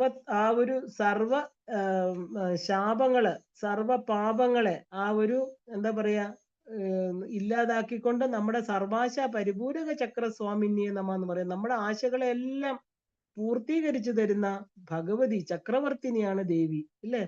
ഇപ്പൊ എല്ലാ ശക്തികളുടെയും അമ്മയാണ് ദേവി. ഈ ലോകം ശക്തിമത്താകുന്നത് ദേവി കാരണമാണ്. ഇപ്പൊ ജഡത്തിനൊന്നും അറിയില്ല, ഒന്നും ചെയ്യാൻ സാധ്യമല്ല. ഇപ്പൊ ജഡത്തിന് ശക്തി ചേർന്നാൽ മാത്രമാണ് ഈ പറയുന്ന മഹാത്മ്യമുള്ളത്, അല്ലേ? നമ്മള് ആദ്യത്തെ ശ്ലോകം സൗന്ദര്യലഹരിയിൽ അത് തന്നെയാണ് എടുത്ത് ഭഗവത്പാദര് പറയുന്നത്. ശിവശക്തിയാ യുക്തോ. ഇപ്പൊ ശിവനോട് ദേവി ചേർന്നാൽ മാത്രമേ പ്രപഞ്ചം ഉള്ളൂ. ഇപ്പൊ ദേവിയോട് എന്നും നമ്മൾ സംസാരിക്കണം, ഇല്ലേ? നമ്മളെ മറന്നാലും ദേവി നമ്മളെ ഉണർത്തുന്നുണ്ട്, ഇല്ലേ? നമ്മളിപ്പോ ഉറങ്ങിക്കിടക്കുന്ന ആള് എങ്ങനെയാ ഉണരുന്നത്? അമ്മ ഉണർത്തുന്നോണ്ടാണ്. അപ്പൊ അങ്ങനെയാണ് നമ്മൾ ഇഷ്ട ദേവതയുമായിട്ടുള്ള റിലേഷൻഷിപ്പ് ഉണ്ടാക്കണം. എങ്ങനെയാണോ നമ്മൾ അറിയാതെ നമ്മുടെ എല്ലാ കാര്യങ്ങളും അമ്മ ഇടപെട്ട് ചെയ്യുന്നത്, ആ അമ്മയെ തിരിച്ചറിഞ്ഞ് നമ്മൾ അമ്മയുമായിട്ട് സംസാരിക്കണം, അമ്മയുടെ സുഖദുഃഖങ്ങൾ പങ്കുവയ്ക്കണം, കർമ്മങ്ങളെല്ലാം അമ്മയുടെ പാദപത്മത്തിൽ വെക്കണം. പിന്നെ നമുക്ക് ഒന്നിന്റെ ആവശ്യമില്ല. കാരണം അമ്മയുമായിട്ട് ഒരു ദൃഢമായിട്ടുള്ള ബന്ധം വളർന്നു കഴിഞ്ഞാൽ നമ്മുടെ ഉള്ളിൽ അമ്മ തന്നെയാണ് ബാക്കി എല്ലാ കാര്യങ്ങളും ചെയ്തു തരുന്നത്. അപ്പോ ആ ഒരാള് തന്നെയാണ് ഈ പ്രപഞ്ചത്തിൽ നമ്മൾ ബാഹ്യമായിട്ട് കല്ലായിട്ടും മരമായിട്ടും ദേഹമായിട്ടും എല്ലാം ഇരിക്കണമെന്ന് മനസ്സിലാക്കിക്കൊള്ളണം. ചലിപ്പിക്കുന്ന എല്ലാ ശക്തിയും അമ്മ തന്നെയാണ്. എല്ലാറ്റിന്റെയും ഭാവത്തില് ആ ഒരു സംസാരിച്ചാല് കാലക്രമേണ അത് നമ്മളോട് സംസാരിക്കാൻ തുടങ്ങും. ഇല്ലേ? ഇത് നമ്മൾ രമണാശ്രമത്തിൽ ഒരു കഥ ഭഗവാൻ പറയാറുണ്ട്. ഭഗവാൻ ഒരു കല്ലിനോട് സ്ഥിരം സംസാരിക്കും. അപ്പൊ എല്ലാവരും രമണ ഭഗവാൻ എന്താണ് കാണിക്കുന്നതെന്ന് അറിയാൻ വേണ്ടി അദ്ദേഹത്തിന്റെ പുറകെ പോവുമായിരുന്നു. ഒരു ദിവസം അദ്ദേഹം സംസാരിക്കാതെ പോയി. അപ്പൊ ആ കല്ല് പതുക്കെ എന്താ പറയുക, എല്ലാരും നോക്കി കല്ലിനോട് എന്താ സംസാരിക്കാത്ത. കുറച്ചു കഴിഞ്ഞപ്പം ബാന്ന് വിളിച്ചപ്പോ തന്നെ കല്ല് അദ്ദേഹത്തിന്റെ പുറകിൽ ഉരുണ്ട് വരുന്നത് അവർ കാണുകയാണ്. അപ്പൊ കല്ലിന് പോലും ശക്തി ഉണ്ടെന്ന് കാണിക്കുന്നതാണിത്. കാരണം നമ്മൾ സംസാരിച്ചെങ്കിൽ മാത്രമേ ദേവി ശക്തിമയിയായിട്ട് നമ്മളോട് സംസാരിക്കുള്ളൂ, അല്ലേ? അപ്പൊ കാലക്രമേണ നമുക്ക് എന്താ പറയാ, നമുക്ക് വേണ്ട നിർദ്ദേശങ്ങള്, അല്ലെ, നമ്മുടെ ശരീരമാകുന്ന രഥത്തിന്റെ ആ മുഴുവനും ആ ഒരു കൺട്രോൾ ദേവി ഏറ്റെടുത്തോളും. ആ സർവമംഗളയാണ് ദേവി. കാരണം അമ്മയ്ക്ക് അവിടെ ഒരു നെഗറ്റീവും ഇല്ല. അമ്മ എല്ലാ മംഗള സ്വരൂപിണിയാണ്. അപ്പൊ എല്ലാറ്റിന്റെയും അമ്മയാണ്, അല്ലേ? പ്രസവിത്രി. ആ ഒരു അഷ്ടമംഗല്യ സ്വരൂപമാണ് ദേവിയുടേത്. ദേവി ആ പറയുന്ന 7 ദ്രവ്യങ്ങള് പ്രധാനമായിട്ട് നമ്മൾ പറയാറുണ്ട്. അഷ്ടമംഗലം എന്ന് പറഞ്ഞാല് വെറ്റില, ചുണ്ണാമ്പ്, മഞ്ഞള്, സ്വർണം, അരി, വെള്ളി, കത്തിയ വിളക്ക്, ഇതെല്ലാം അഷ്ടമംഗല്യാണെന്ന് പറയാറുണ്ട്. അപ്പൊ ഇതിന് ആ ഒരു ദേവിയെ ആ ഒരു മനസ്സിൽ ദേവിയെ പ്രതിഷ്ഠിച്ച ഒരു വ്യക്തിക്ക് ഈ പറയുന്ന ഉള്ളിലിരിക്കുന്ന അഷ്ടമംഗല്യം തന്നെയാണ് അമ്മ തന്നെ. നമുക്ക് ബാഹ്യവസ്തുക്കളുടെ ആവശ്യമില്ല. സദാ നമ്മുടെ ഉള്ളിലെ കണ്ണടച്ച അമ്മയെ കാണാൻ പറ്റുമെങ്കിൽ ഈ വസ്തുക്കളെല്ലാം അമ്മയുടെ പാദത്തിൽ ഇരിക്കുന്നത് നമുക്ക് കാണാം, ഇല്ലേ? കാരണം അഷ്ടമംഗള സ്വരൂപിണിയാണ് അമ്മ. അപ്പൊ ആ ഒരു എന്താ പറയാ, അതിലും അങ്ങനെ നമുക്ക് കാണാൻ പറ്റിയാല് അതിലും വലിയൊരു സൗഭാഗ്യവതി വേറെ ആരും ഇല്ല എന്ന് പറയാറുണ്ട്. കാരണം ദേവി എന്ന് പറഞ്ഞാൽ എന്താ, സദ്ഗതിപ്രദ. ഗതി എന്ന് പറഞ്ഞാല് നമ്മുടെ യാത്ര, അല്ലേ? പരഗതി. അപ്പൊ നമ്മൾ ഈ പറഞ്ഞ ഇവിടെ സഞ്ചരിക്കുന്നത് കാറിലും എന്താ സൈക്കിളിലും സ്കൂട്ടറിലും ഒക്കെ സഞ്ചരിക്കും. എന്നാ പരഗതി എന്ന് പറഞ്ഞാൽ എന്താ, ശരീരം വിട്ടു കഴിഞ്ഞാലുള്ള ഗതി. അപ്പൊ സദ്ഗതി തരുന്നതാണ് ദേവി. സദ്ഗതി, സത്തായിരിക്കുന്ന ആ ഒരു ഉണ്മയിലേക്ക്, ആ ബ്രഹ്മത്തിലേക്ക് നമ്മളെ നയിക്കുന്ന ശക്തിയാണ്. അപ്പൊ ആ ഒരു ജീവിത യാത്രയുടെ ഗതിയില് നല്ല വഴി തരുന്നവൾ. ഇപ്പൊ ഗകാരം എന്ന് പറഞ്ഞാൽ എന്താ, മോക്ഷമന്ത്രമാണ് ഗകാരം. നക്ഷത്രങ്ങളിൽ 7 മോക്ഷ നക്ഷത്രങ്ങളായിട്ട് പറയാറുണ്ട്. ഇപ്പൊ സൂര്യൻ, അല്ലെങ്കിൽ ഉത്രാടം പോലെ, രോഹിണി പോലെ, ചൊവ്വ, മകയിരം, ബുധൻ, രേവതി. അപ്പൊ എന്താ പറയാ, പുണർദം, ശുക്രൻ, എന്താ പറയാ, ഭരണി, പൂരാടം, ഇങ്ങനെ നക്ഷത്രങ്ങളെ മോക്ഷ നക്ഷത്രങ്ങൾ എന്നൊക്കെ പറയാറുണ്ട്, ഇല്ലേ? ഹോറോസ്കോപ്പ് അനുസരിച്ച്, ഇല്ലെങ്കിൽ നമ്മള് നക്ഷത്രങ്ങളുടെ ഇത് പറയുമ്പോൾ പറയാറുണ്ട്. അപ്പൊ ജന്മനക്ഷത്രത്തിന്റെ 8ാമത്തെ നക്ഷത്രം നമുക്ക് 100% നമുക്ക് എന്താ പറയാ, മോക്ഷം തരും, ഇല്ലെങ്കിൽ വിജയം തരും എന്ന് പറയാറുണ്ട്. അപ്പൊ ഈ ജഗത്തിലെ എല്ലാത്തിനും മംഗളം കൊടുക്കുന്നവളാണ് ദേവി. അപ്പൊ ഒരു സ്ത്രീ എപ്പോഴും ലക്ഷ്മി ദേവിയാണ്. കാരണം നല്ല കർമ്മങ്ങള്, അരി, മഞ്ഞൾ, ദേവി പൂജ എല്ലാം ചെയ്യുന്നത് ഒരു സ്ത്രീയാണ്, ഇല്ലേ? അപ്പൊ ആ സ്ത്രീ തന്നെയാണ് ഏറ്റവും മംഗള സ്വരൂപം എന്ന് പറയുന്നത്. ഇപ്പൊ രാവിലെ പുരുഷൻ മനസ്സുകൊണ്ട് ഭാര്യയെ നമസ്കരിക്കണം എന്ന് പറയാൻ കാരണം അതുകൊണ്ടാണ്. ഇപ്പൊ വിവാഹം ചെയ്താല് ഭാര്യ അർത്ഥഭാഗം എടുക്കുന്നു. ഇപ്പൊ ശ്രീരാമകൃഷ്ണ ദേവൻ ശാരദാ ദേവിയെ പൂജിക്കുമായിരുന്നു എന്ന് പറയാറുണ്ട്, നാരീ പൂജ. ഇപ്പൊ സപ്തകോടി മഹാമന്ത്രങ്ങളുണ്ട്. ആധാരമില്ലാത്തത് മന്ത്രമല്ല. കാരണം ഋഷി, ദേവത, ഛന്ദസ്, ഇതാണ് ആധാരം എന്ന് പറയുന്നത്. കവിത എഴുതുന്നവരെല്ലാം തന്നെ ശക്തിവാദമുള്ളവരാണ്. നമുക്ക് മാത്രം ഉണ്ടാക്കാൻ സാധ്യമല്ല അത്. കാരണം നമുക്ക് മന്ത്രം ഉണ്ടാക്കാൻ സാധ്യമല്ല. കാരണം അത് ഋഷിമുനിമാര് മാത്രം, അവരുടെ പശ്യന്തി തലത്തിൽ കാണുന്ന ദേവിയുടെ സ്വരൂപത്തെയാണ് നമ്മള് മന്ത്രം, ഏത് സ്വരൂപമായാലും, ഏത് ദേവതയുടെ ആയാലും. അപ്പൊ നമ്മള് മന്ത്രങ്ങള് കടമെടുക്കുകയാണ്. അതുകൊണ്ടാണ് നമ്മൾ ഋഷിയെ സ്മരിക്കുന്നത്. നമുക്ക് തന്ന ഒരു വ്യക്തിയാണ്, ഇല്ലേ? ഏറ്റവും വലിയ സ്മരണ, ഈശ്വരനെ സ്മരിക്കുന്നതിന് ഏറ്റവും പ്രധാനം എന്താ, ഉപകാര സ്മരണയാണ്, ഇല്ലേ? ഇപ്പൊ ഋഷി തരുന്ന മന്ത്രം നമ്മൾ ജപിക്കുമ്പോൾ ഋഷിയെ സ്മരിക്കണം, ഛന്ദസ് സ്മരിക്കണം, ഏത് ദേവതയാണ് എന്ന് പറയുന്ന ആ ദേവതയെ ഹൃദയത്തിൽ സ്മരിക്കണം. അപ്പൊ ഇതില്ലാതെ നമുക്ക് ജപിക്കാൻ പാടില്ല എന്ന് പറയണം. അതുകൊണ്ടാണ്. ഇത് മാത്രമേ ശരിക്കും നല്ല റിസൾട്ട് ഉണ്ടാക്കുള്ളൂ. ഇത് മാത്രമേ നമുക്ക് അനുഭവം തരുള്ളൂ. കാരണം ഈ സഗുണ ഉപാസന എന്ന് പറയുന്നത്, ഈ സ എന്ന് പറഞ്ഞാല് നമ്മുടെ യൂണിവേഴ്സൽ ലൈഫ് എന്ന് നമുക്ക് പറയാം, എനർജി അല്ലെങ്കിൽ ആത്മ, അല്ലേ? ഇത് എന്ത് വേണമെങ്കിലും പറയാം. ഗുണം എന്ന് പറഞ്ഞാലോ മാറ്റർ ആണ്. അപ്പം മാറ്റർ ആൻഡ് എനർജി, ഇത് രണ്ടും കൂടെ ചേരുന്നതാണ് ഓരോ മനുഷ്യനും. ഇപ്പൊ നമ്മുടെ ക്വാളിറ്റി, ക്വാണ്ടിറ്റി, അത് എല്ലാം മെഷറബിൾ ആണോ? ശരിക്കും പറഞ്ഞാല് ഉപാസന എന്ന് പറഞ്ഞാൽ എന്താ, നമ്മുടെ ക്വാളിറ്റി ആ ഒരു എങ്ങനെയാണ് ജപിക്കുന്നത് എന്നതിനെയൊക്കെ ആശ്രയിച്ചിരിക്കും. അപ്പോ എന്താ പറയാ, ഉപാസന എന്ന് പറഞ്ഞാൽ എന്താ, നമ്മളൊരു റിലേഷൻഷിപ്പ് ഉണ്ടാക്കുകയാണ്. ആര്? നമ്മുടെ ഉള്ളിലിരിക്കുന്ന ഈശ്വരനുമായിട്ട്. കാരണം ഈ പ്രപഞ്ചത്തിൽ എല്ലാമായിട്ടിരിക്കുന്ന ഈശ്വര ശക്തി തന്നെയാണ് നമ്മുടെ ഉള്ളിൽ ഇരിക്കണമെന്ന് കണ്ട്, ഇല്ലേ? ഈ കാണുന്ന എനിത്തിങ് ആൻഡ് എവറിത്തിങ്, കാണപ്പെടുന്നത് എല്ലാം തന്നെ ഈ ശക്തിയുടെ ഭാഗമാണെന്ന് തിരിച്ചറിഞ്ഞ് നമ്മുടെ ഉള്ളിലിരിക്കുന്ന ശക്തിയെ ഉപാസിക്കുമ്പോൾ നമ്മൾ പ്രപഞ്ചത്തെ മുഴുവനും ഉപാസിക്കുന്നതിന് തുല്യമാണ്, അല്ലേ?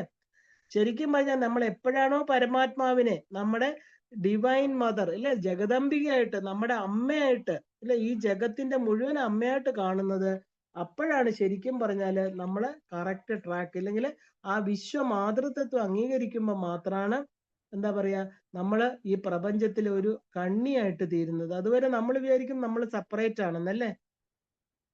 ശരിക്കും പറഞ്ഞാല് അതുവരെ ദേവിയുടെ പൂർണ്ണ അനുഗ്രഹം കിട്ടുമോ എന്ന് ചോദിച്ചാൽ ഇല്ല. കാരണം ദേവി നമ്മളെ മാറ്റി നിർത്തിയിരിക്കണം. കാരണം നമുക്ക് ആ സ്നേഹവും കമ്പാഷനും ഒക്കെ തരാത്ത എന്താ, എല്ലാത്തിനും നമ്മൾ ഈ സത്യം അറിയണം. നമ്മൾ അമ്മയോട് എന്താ സ്നേഹം കൂടുതൽ, അമ്മ നമ്മളെ പ്രസവിച്ചു എന്ന് അറിഞ്ഞതുകൊണ്ടാണ്, ഇല്ലേ? അപ്പൊ ഈ ജഗദംബിയെ അറിയുമ്പോൾ, ഈ ജഗദംബികയാണ് ഈ പ്രപഞ്ചത്തിന്റെ മാതാവായിട്ട്, ഈ ഇരിക്കുന്ന എല്ലാം നമ്മുടെ സഹോദരികളാണ്, സഹോദരനാണ്, ഇല്ലേ? എല്ലാം നമ്മുടെ അതേ ശക്തി തന്നെയാണ്, അമ്മയാണെന്ന് തിരിച്ചറിയുമ്പോൾ അമ്മയ്ക്ക് നമ്മളോടുള്ള വാത്സല്യം അല്ലെങ്കിൽ അനുഗ്രഹം കൂടും. അപ്പൊ ശരിക്കും പറഞ്ഞാല് അപ്പോഴാണ് ദേവിയുടെ പൂർണ്ണ അനുഗ്രഹം കിട്ടുക. അപ്പൊ ശരിക്കും പറഞ്ഞ ഒരു സാധാരണ അമ്മ, കാരണം എന്ന് പറഞ്ഞാല് തന്റെ മക്കളോട് പ്രത്യേകിച്ച്, ഇല്ലേ, ശരിക്കും പറഞ്ഞാല് ചിലപ്പോ സ്നേഹം കാണാം, ചിലപ്പോ സ്നേഹം കാണാതിരിക്കാം, ഇല്ലേ? കാരണം നമ്മൾ അതിന്റെ ആ ഒരു മായയുടെ തത്വത്തിലാണ് എല്ലാവരും. ചിലര് പറയാറുണ്ട് അമ്മയുടെ സ്നേഹം കിട്ടിയില്ല എന്ന്. എന്തുകൊണ്ടാ അതിന് കാരണം? നമ്മുടെ മായയും അവിദ്യയും കാരണമാണ്. പക്ഷെ പരമാത്മാവായിരിക്കുന്ന, പരബ്രഹ്മ തത്വസ്വരൂപിണിയായിരിക്കുന്ന ദേവിയുടെ എന്താ പറയാ, അതിനെ നമ്മൾ ഡിവൈൻ മദർ എന്നാ പറയുന്നത്. ഡിവൈൻ മദർ എന്ന് പറഞ്ഞാൽ എന്താ, ആ ഡിവൈൻ എന്ന് പറഞ്ഞാൽ തന്നെ ഈശ്വരനായിട്ടിരിക്കുന്നത്, ഇല്ലേ? ആ ഒരു ജഗദംബികയായിട്ടിരിക്കുന്നത്. സ്ഥൂല ശരീരത്തിന് നമ്മൾ ഭക്ഷണം കൊടുക്കുന്ന പോലെ പ്രാണന് ശക്തി വേണം, ഇല്ലേ? അത് കൊടുക്കുന്നവളാണ് ദേവി. നമ്മുടെ പ്രാണന് ശക്തി കൊടുക്കുന്നത് നമ്മളാണോ? അല്ലല്ലോ. നമ്മുടെ ഈ പറയുന്ന ആ ഒരു ഓക്സിജനും കാർബൺ ഡൈ ഓക്സൈഡും ഹൈഡ്രജനും ഒക്കെ ഉള്ള ഇതിൽ നിന്ന് നമ്മുടെ ശ്വാസകോശം ഓക്സിജനെ മാത്രം തിരിച്ചറിഞ്ഞെടുക്കാൻ കാരണം എന്താ? അമ്മ നമ്മുടെ ഉള്ളിൽ ഇരിക്കുന്നതുകൊണ്ടാണ്, അല്ലേ? അപ്പൊ പ്രാണന് ശക്തി കൊടുക്കുന്നവൾ ദേവി. ഇപ്പൊ സ്ഥൂല ശരീരത്തിന് ഭക്ഷണം കിട്ടുന്ന പോലെ തന്നെ നമ്മുടെ സൂക്ഷ്മ ശരീരത്തിന് പ്രാണനും ജീവനും തമ്മിൽ വളരെ അഭേദ്യമായിട്ടുള്ള ബന്ധമുണ്ട്. ഇപ്പൊ ജീവൻ പോവുക എന്ന് പറഞ്ഞാൽ എന്താ, പ്രാണൻ നിലയ്ക്കുമ്പോഴാണ്, ജീവൻ പോകുമ്പോഴാണ് പ്രാണൻ നിലയ്ക്കുന്നത്, അല്ലേ? ഇപ്പൊ ജീവശക്തിയും പ്രാണശക്തിയും, ഇല്ലേ, രണ്ടും ഭഗവതി തന്നെയാണ്. ഈ പച്ച എന്താ പറയാ, റോ വെജിറ്റബിൾസില്, ഫ്രൂട്ട്സില് എല്ലാം ഇതുണ്ട്. അതുകൊണ്ട് തന്നെ പച്ചയായിട്ട് നമ്മൾ കഴിക്കണം എന്ന് പറയാറുണ്ട്, ഇല്ലേ? കാരണം ഇത് നഷ്ടപ്പെട്ടു പോവാതെ, നമ്മളിത് ചൂട് കൊണ്ട് നഷ്ടപ്പെട്ടു പോകും. അത് നഷ്ടപ്പെടാതെ നമ്മൾ പണ്ടത്തെ കാലത്ത് വിഷമൊന്നും അടിക്കാത്ത പച്ചക്കറികള്, ഫ്രൂട്ട്സ്, ഇതൊക്കെ കാട്ടിലെ ജാതിക്കാരല്ല എല്ലാവരും എന്താ പറയാ അധികം കുക്ക് ചെയ്യാതെയാണ് കഴിച്ചിരുന്നത്.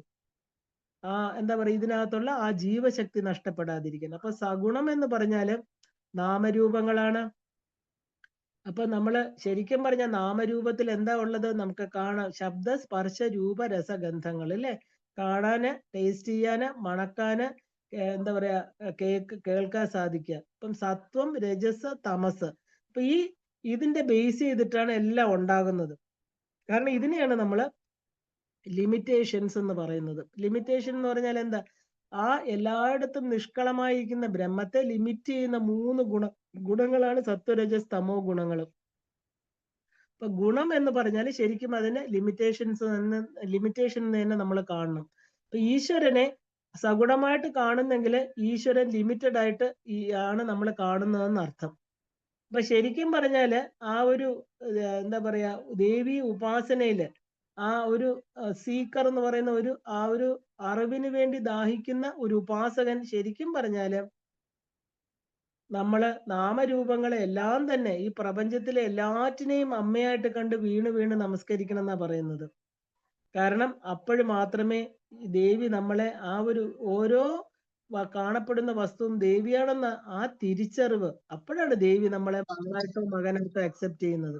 ആ ഡിവോട്ടി അല്ലെങ്കിൽ ആ ഉപാസകൻ ലോകത്തിൽ ആർക്കും ലിമിറ്റ് ചെയ്യാൻ സാധ്യമല്ല. കാരണം അവന്റെ ശക്തി പ്രപഞ്ചത്തോളം പരന്നു കിടക്കുന്നു. കാരണം ഇതെല്ലാം നമ്മുടെ തന്നെ ശക്തിയാണെന്ന് തിരിച്ചറിയുമ്പോൾ അപാരമായിരിക്കുന്ന ശക്തിയുടെ ഉറവിടം നമ്മുടെ ഹൃദയത്തിൽ തന്നെ ഉണ്ട് എന്നുള്ള തിരിച്ചറിവാണ്, ഇല്ലേ? ഇപ്പൊ ഗുണത്താലും ഗുണാതീതമായിട്ടും ഒന്നും പരബ്രഹ്മത്തെ ലിമിറ്റ് ചെയ്യാൻ നമുക്ക് സാധ്യമല്ല. ഇപ്പൊ മുരുകൻ, ഗണപതി, അയ്യപ്പൻ ഒന്നും പരബ്രഹ്മം എന്ന് പറയാൻ നമുക്ക് പറ്റില്ല. കാരണം എന്താണ്? പാർട്ട് ഓഫ് പരബ്രഹ്മം, പരബ്രഹ്മത്തിന്റെ ഭാഗം എന്ന് മാത്രമേ നമുക്ക് പറയാൻ പറ്റുള്ളൂ. അപ്പൊ നമ്മളും ഈശ്വര സങ്കല്പങ്ങളും തമ്മിലുള്ള ആ ഒരു വ്യത്യാസം അതാണ്. കാരണം അവര് ഒരുപാട് എന്താ പറയാ സെൻഷ്യസ് ആണ്. അപ്പൊ അനുഭവജ്ഞാനം ആകുന്ന വിജ്ഞാനം ഉള്ളവരാണ് അവര് പലരും ആ ഒരു പല യുഗങ്ങൾ താണ്ടിയവരാണ്. യുഗങ്ങൾ എന്നത് തന്നെ ലിമിറ്റേഷൻ ആണ്. അവർ പല യുഗങ്ങളിലെ അറിവും അനുഭവവും ചേർത്തവരാണ്. അങ്ങനെ അവരിൽ നിന്നും കരുണയുണ്ടായി വരും തലമുറകളെ സഹായിക്കുകയാണ്. തപസ്, ധ്യാനം തുടങ്ങിയ ആ ഒരു ലോക ഉപകാരാർത്ഥം മന്ത്രങ്ങൾ കണ്ടുപിടിച്ചു അവര് വരും തലമുറയ്ക്ക് അവര് സമ്മാനിച്ചിരിക്കുകയാണ്. അപ്പൊ അവര് ശരിക്കും പറഞ്ഞാല് ആ ഒരു ഏറ്റവും ഉയർന്ന ശക്തി സമ്പാദിച്ച് ആ ശക്തിയെ ക്യാപ്സ്യൂളായിട്ട് കിട്ടുന്ന ആ മന്ത്രങ്ങള് എല്ലാം തന്നെ ലോക ഉപകാരാർത്ഥം അവർ നൽകിയിരിക്കുകയാണ്. ഇപ്പൊ പ്രാരാബ്ധം എല്ലാവരും അനുഭവിച്ചേ തീരുള്ളൂ. എപ്പോഴാണോ ആരംഭിച്ചത് ഈ ശരീരം ഉണ്ടായോ അപ്പൊ നമ്മുടെ പ്രാരാബ്ധം തുടങ്ങി, അല്ലേ? പ്രകർഷേണ ആരബ്ധമായത്. മഹാന്മാർക്കുള്ള വ്യത്യാസം അവർക്ക് അനുഭവിക്കുന്നത് പ്രാരാബ്ധം ആണ് എന്നറിയാം. അതുകൊണ്ട് തന്നെ അത് താങ്ങാനുള്ള ശക്തി അവർക്കുണ്ട്, അല്ലേ? അതുകൊണ്ട് നമ്മളും പ്രാരാബ്ധ കർമ്മങ്ങൾ അനുഭവിക്കാനുള്ള ശക്തി വേണം ദേവിയോട് ചോദിക്കാൻ. അതായത് പ്രാരാബ്ധം ഭൂലോകത്തിൽ അനുഭവിച്ച് തീരണം. അതിന് ദേവിയോട് നമ്മൾ അനുഗ്രഹം, അമ്മയുടെ അനുഗ്രഹം വേണം. എന്നാലേ നമുക്കത് അനുഭവിച്ച് തീർത്ത് പോകാൻ പറ്റുള്ളൂ. അപ്പൊ സഗുണ ഉപാസനയില് ഉപാസകന്റെ മനസ്സിന് ലിമിറ്റേഷൻ ഉണ്ടാകും, അത് ഉറപ്പാണ്, അല്ലേ? കാരണം മനസ്സെന്ന് പറയുമ്പോ തന്നെ ഈ ശരീരത്തിൽ ലിമിറ്റഡ് ആണ്, അല്ലേ? അപ്പൊ അത് കടന്നു പോകാൻ സാധിക്കുന്നില്ല. ഇപ്പൊ വിജ്ഞാനിയാണെങ്കിൽ എന്താ ചെയ്യുന്നത്? ആ അനുഭവത്തോടെയുള്ള ജ്ഞാനം, അതിനെയാണ് നമ്മൾ ബ്രഹ്മജ്ഞാനി എന്നൊക്കെ പറയുന്നത്. ബ്രഹ്മത്തിന് 4 പ്രധാന മുഖങ്ങളാണുള്ളത്. ഒന്ന് പുരുഷൻ, അതിനെയാണ് നമ്മൾ ലൈഫ് എനർജി എന്ന് പറയുന്നത്. 2 വ്യക്തം, 3 അവ്യക്തം, 4 കാലം. അപ്പൊ ഇങ്ങനെ ഇത് 4ഉം പരബ്രഹ്മം തന്നെയാണ്. അപ്പൊ എല്ലാറ്റിന്റെയും അവസാനം പുരുഷൻ അവശേഷിക്കുന്നു. ഏത് കാലത്തിലും എക്സ് വൈ എന്നതിലെ വൈ എന്നത് പുരുഷ ബീജം മാത്രമായിട്ട് ശാശ്വതമായിട്ട് നിൽക്കുന്നത്, അടുത്ത തലമുറയിലേക്ക് കൊണ്ടുപോകുന്നതും അതാണ്. സ്ത്രീയുടെ എക്സ് എന്ന് പറയുന്ന എഗ്, അത് പ്രകൃതിയാണ്. കുറച്ച് നാളത് നിലനിന്നിട്ട് അത് ഇല്ലാതായിട്ട് തീരുന്നു. അപ്പൊ അച്യുതൻ എന്ന് പറഞ്ഞാൽ പുരുഷൻ, ശാശ്വതമായ പരബ്രഹ്മ സ്വരൂപമാണ്, ച്യുതിയില്ലാത്തത്. അപ്പൊ അച്യുതം എന്ന് പറഞ്ഞാൽ അത് പരബ്രഹ്മം, അതായത് ആ ഒരു രണ്ടില്ലാത്തത്. വ്യക്തം എന്നാൽ സഗുണമാണ്.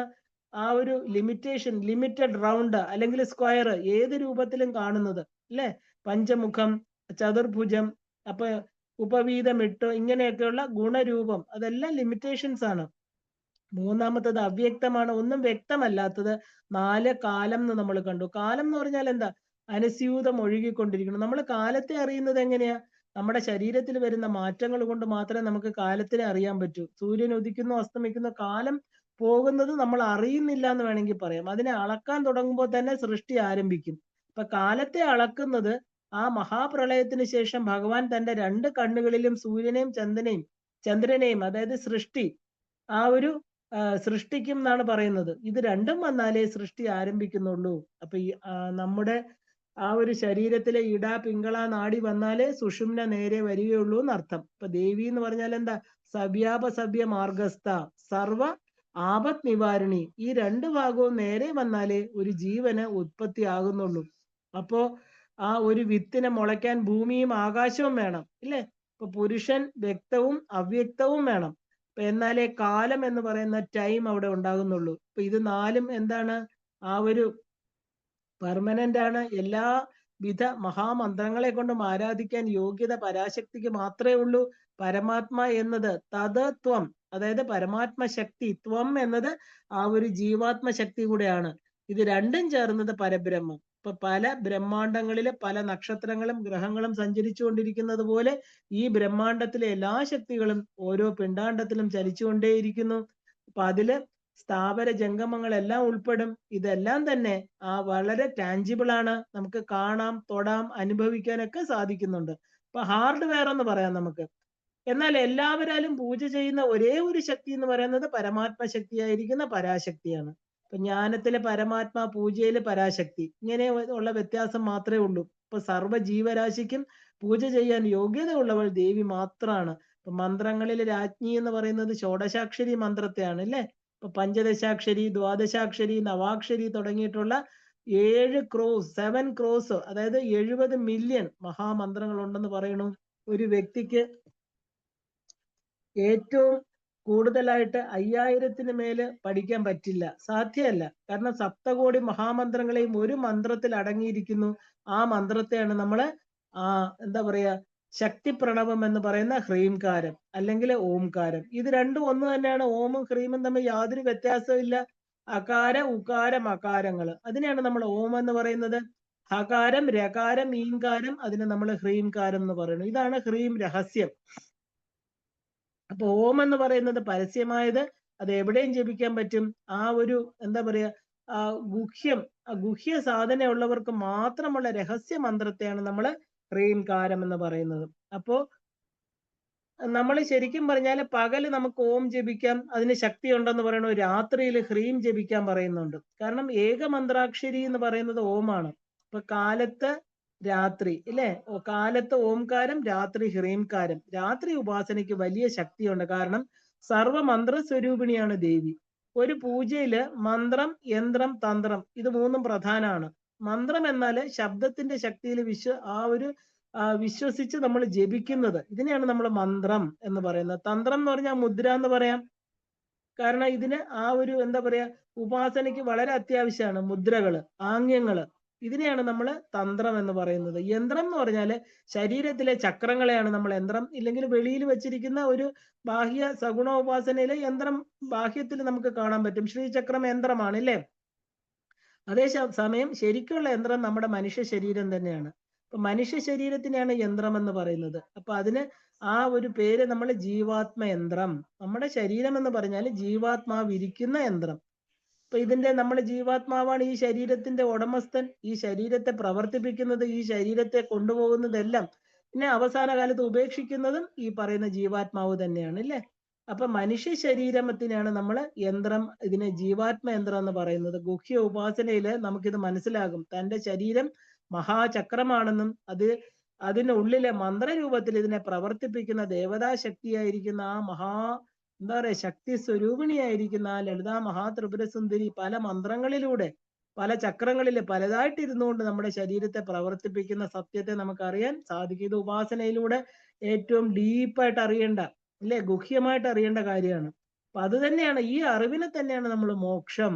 അതുകൊണ്ടാണ് അമ്മയ്ക്ക് കൈവല്യ പദദായിനി. ഇത് അറിഞ്ഞു കഴിഞ്ഞാൽ പിന്നെ എന്താ, നമ്മുടെ ശരീരം ഒരു ശ്രീചക്രമാണെന്നും ഒരു യന്ത്രമാണെന്നും ഇതിനെ പ്രവർത്തിപ്പിക്കുന്ന ആത്മാവ് ആണ് ഭഗവതി എന്ന് അറിയുമ്പോൾ ഇവിടെ എന്താ, ഇതാണ് ആത്മസാധന. ശ്രീവിദ്യ, മഹാവിദ്യ, ആത്മവിദ്യ എന്നൊക്കെ പറയാൻ കാരണം ഇത് എന്തറിഞ്ഞാലാണോ എല്ലാം അറിഞ്ഞതിന് തുല്യമാണ്. അത് തന്നെയാണ് ശ്രീവിദ്യ ഉപാസന. എന്തറിഞ്ഞാലാണ് നമ്മളെ അറിയുന്നത് അല്ലേ. ഞാൻ ആരാണ് എന്നുള്ള ചോദ്യത്തിന് ഉത്തരമാണ് അവിടെ കിട്ടുന്നത്. അപ്പോ ഇത് പറഞ്ഞാൽ നമുക്ക് അറിയാൻ പറ്റില്ല. ഇത് പ്രാക്ടീസ് ചെയ്ത് അറിയേണ്ട ഒരു സത്യമാണ് ഇല്ലേ. പ്രാക്ടീസ് ചെയ്തെങ്കിൽ മാത്രമേ നമുക്ക് അറിയാൻ സാധിക്കുള്ളൂ. ഇപ്പൊ മനോന്മനി എന്ന് പറഞ്ഞാല് ജീവന്റെ ശക്തിയാണ്. ശക്തി ഇല്ലാത്ത ജഡം എന്ന് പറഞ്ഞാല് പ്രേതം ഇല്ലേ. പഞ്ചപ്രേത മഞ്ചാസനാസീന. അപ്പൊ പഞ്ചപ്രേതങ്ങൾ, ദേവിയുടെ ശക്തി ഇല്ലെങ്കിൽ എല്ലാം പ്രേതങ്ങളാണ്. ഇപ്പൊ ശിവ എന്നുള്ളതില് അതിലെ ഈംകാരം, ശായിലിടുന്ന വള്ളി ഇല്ലേ, എല്ലാ ശരീരത്തിലും ജീവാത്മശക്തി രൂപത്തിൽ ഇരിക്കുന്നു. അപ്പൊ ഏത് ആകൃതിക്കും ജീവനുണ്ട്. ജീവന്റെ ശക്തിയാണ് മനോന്മനി, മഹാലക്ഷ്മി. ഇപ്പൊ ബ്രഹ്മപത്നിയായിട്ടിരിക്കുന്ന സരസ്വതിയായിട്ടും വിഷ്ണു പത്നിയായിരിക്കുന്ന ലക്ഷ്മിയായിട്ടും രുദ്രപത്നിയായിരിക്കുന്ന രുദ്രാണിയും ഒന്നു തന്നെയാണ്. കാരണം നമ്മളെ നാമരൂപങ്ങൾ വരുമ്പോൾ വേറെ വേറെ എന്ന് തോന്നുന്നത് മാത്രമാണ്. മൃഡൻ എന്ന് പറഞ്ഞാൽ ശിവൻ. അപ്പോ വിശ്വത്തെ ഉണ്ടാക്കുന്നവൻ, ഈ വിശ്വത്തിന് ശക്തി കൊടുക്കുന്നവൾ മൃഡാനി. രൂപം ഉണ്ടാക്കുന്ന മഹാശക്തി പരാശക്തി. മഹാപൂജ്യ, 33 ദേവതകളാൽ പൂജിക്കപ്പെടുന്ന മഹാമായ വിഷ്ണുമായ. ശിവന് മായ എന്നുള്ള എന്താ പറയാ, ഒരു ഒരു ഉപാധിയിലൂടെയാണ് ഈ ബ്രഹ്മാണ്ടങ്ങളെ ഉണ്ടാക്കി ഭരിക്കുന്നത്. ശിവൻ തന്നെയാണ് ശക്തിയായിട്ട് മാറുന്നത് ഇല്ലേ? ആ ടെക്നിക്ക്. അപ്പോ ശിവന് മായ എന്താ? ശിവൻ തന്നെയാണ്. അഹോ പുരുഷിക എന്ന് നമ്മൾ കണ്ടു ദേവിയെ അല്ലേ? ആ പുരുഷ രൂപത്തിലും സ്ത്രീ രൂപത്തിലും എല്ലാമായിട്ടിരിക്കുന്ന ശിവൻ തന്നെയാണ്. ദേവിയും ശിവനും നിന്ന് യാതൊരു വ്യത്യാസവും ഇല്ല. അപ്പൊ ഇതിൽ ആദ്യത്തെ മായ എന്തായാലും നമ്മുടെ പൂർവ്വ ജന്മങ്ങളെ കുറിച്ച് മറന്നു പോകുന്നതാണ് ആദ്യത്തെ മായ. അപ്പൊ മറവി തന്നെയാണ് മായ ഇല്ലേ? അതിന്റെ ഈ മറക്കുക എന്നുള്ളതാണ് ശരിക്കും പറഞ്ഞ മായയുടെ പ്രധാന പണി. ഉറക്കം, തമോ ഗുണം എല്ലാം മായയുടെ വികൃതികളായിട്ട് നമുക്ക് കാണാം. ഇപ്പൊ മഹാമായ എന്ന് പറയുന്നത് ജ്ഞാനികളെയും മറയ്ക്കും. ജ്ഞാനിനാമഭി ചേതാംസി ദേവി ഭഗവതി ഹിസാബലാദാകൃഷ്യ മോഹായ മഹാമായ പ്രയശ്ചതി. അപ്പൊ ജ്ഞാനികളെ പോലും മറയ്ക്കുന്ന തത്വം അല്ലെ? അപ്പൊ നമുക്ക് സാധാരണമായിട്ട് വശിന്യാദി വാഗ്ദേവതകള് അവരുടെ കണ്ണുകൾ കൊണ്ട് കണ്ടതാണ് ഈ മായയെ. ഇപ്പൊ സർവാനുലംഘ്യ ശാസനയായിരിക്കുന്ന ദേവി മഹാബുദ്ധിയാണ് ദേവി. ആ ബുദ്ധി നിശ്ചലാത്മികയാണ്. അന്ധകരണം എന്ന് പറയുന്നത് ദേവിയുടെ ബുദ്ധി രൂപേണ സംസ്ഥിതിയാണ്. ബുദ്ധി വളരെയധികം പ്രാധാന്യമുള്ളതാണ്. ഇപ്പൊ മഹാവിഷ്ണുവിന്റെ ശരീരത്തില് ദേവി ബുദ്ധി രൂപത്തിൽ ഇരിക്കുന്നു. ഇപ്പൊ വിഷ്ണു അതിബുദ്ധിമാനാണ് ഇല്ലേ? കാരണം ഈ വിശ്വമായിട്ടിരിക്കുന്നത്, വിശ്വത്തിനെ എന്താ പറയാ, കാത്തുകൊള്ളണ എല്ലാം വിഷ്ണുവാണ്. ഈശ്വരൻ മറവി എന്നുള്ള ഉപാധി വെച്ചിട്ടാണ് പ്രാരാബ്ധ കർമ്മങ്ങളെ ഇല്ലാതാക്കുന്നത് അല്ലെ? നമ്മൾ പലതും മറന്നു പോകുന്നു. അപ്പൊ പരമേശ്വരിയുടെ പൂജ ചെയ്യുന്നവര് ബുദ്ധിമാന്മാരായി തീരുമെന്ന് പറയാറുണ്ട്. മഹാസിദ്ധിയെയും ദേവി തന്നെയാണ്. ഇപ്പൊ കാലത്തിലൂടെ ദേവി ഉപാസനയിൽ സിദ്ധികൾ കിട്ടും. 18 സിദ്ധികൾ പറയുന്നുണ്ട്. അണിമ, ലഘിമ തുടങ്ങിയ അഷ്ടസിദ്ധികള് സഗുണ ഉപാസന കൊണ്ട് ഉണ്ടാകുന്നതാണ്. സിദ്ധികൾ കിട്ടുന്നതെല്ലാം തന്നെ എന്താ? സഗുണോപാസന കൊണ്ടാണ്. ഇപ്പൊ രസവാദം അഥവാ വാക്സിദ്ധി ദേവി ഉപാസന തരുന്ന ഒരെണ്ണാണ്. അപ്പൊ ആ ഒരു ശീത ഉഷ്ണ സഹനത്വം ഒരു സിദ്ധിയാണ്. ഇപ്പൊ ബഹള ഉപാസന പരാശക്തിയുടെ രഹസ്യ ഉപാസനയായിട്ട് പറയുന്നുണ്ട്. ബല, അതിബല എന്ന് പറയുന്ന 2 മന്ത്രങ്ങള് വിശപ്പില്ലാതാക്കുന്നതാണ്. അപ്പോ ശീതം എന്ന് പറഞ്ഞാൽ ചന്ദ്രൻ, ഉഷ്ണം എന്ന് പറഞ്ഞാൽ സൂര്യൻ ഇല്ലേ? പിങ്കള നാഡികൾ സ്റ്റെബിലൈസ് ചെയ്യാൻ സാധിച്ചെങ്കിൽ മാത്രമേ നമുക്ക് ആ ഒരു സുഷുമ്നാ നാഡിയിലൂടെ ദേവി ശിവനുമായിട്ട് നമുക്ക് ബന്ധിപ്പിക്കാൻ സാധ്യമുള്ളൂ. അപ്പോ ആ ഒരു ഭാവം, അപ്പൊ കുബേരനെയും കുചേരനുമായിട്ടിരിക്കുന്നതും ദേവി തന്നെയാണ്. അപ്പൊ സുഖ ദുഃഖ തുല്യത എല്ലാം ദേവിയെ ഉപാസിക്കുന്നവർക്ക് കിട്ടുമെന്ന് പറയണു.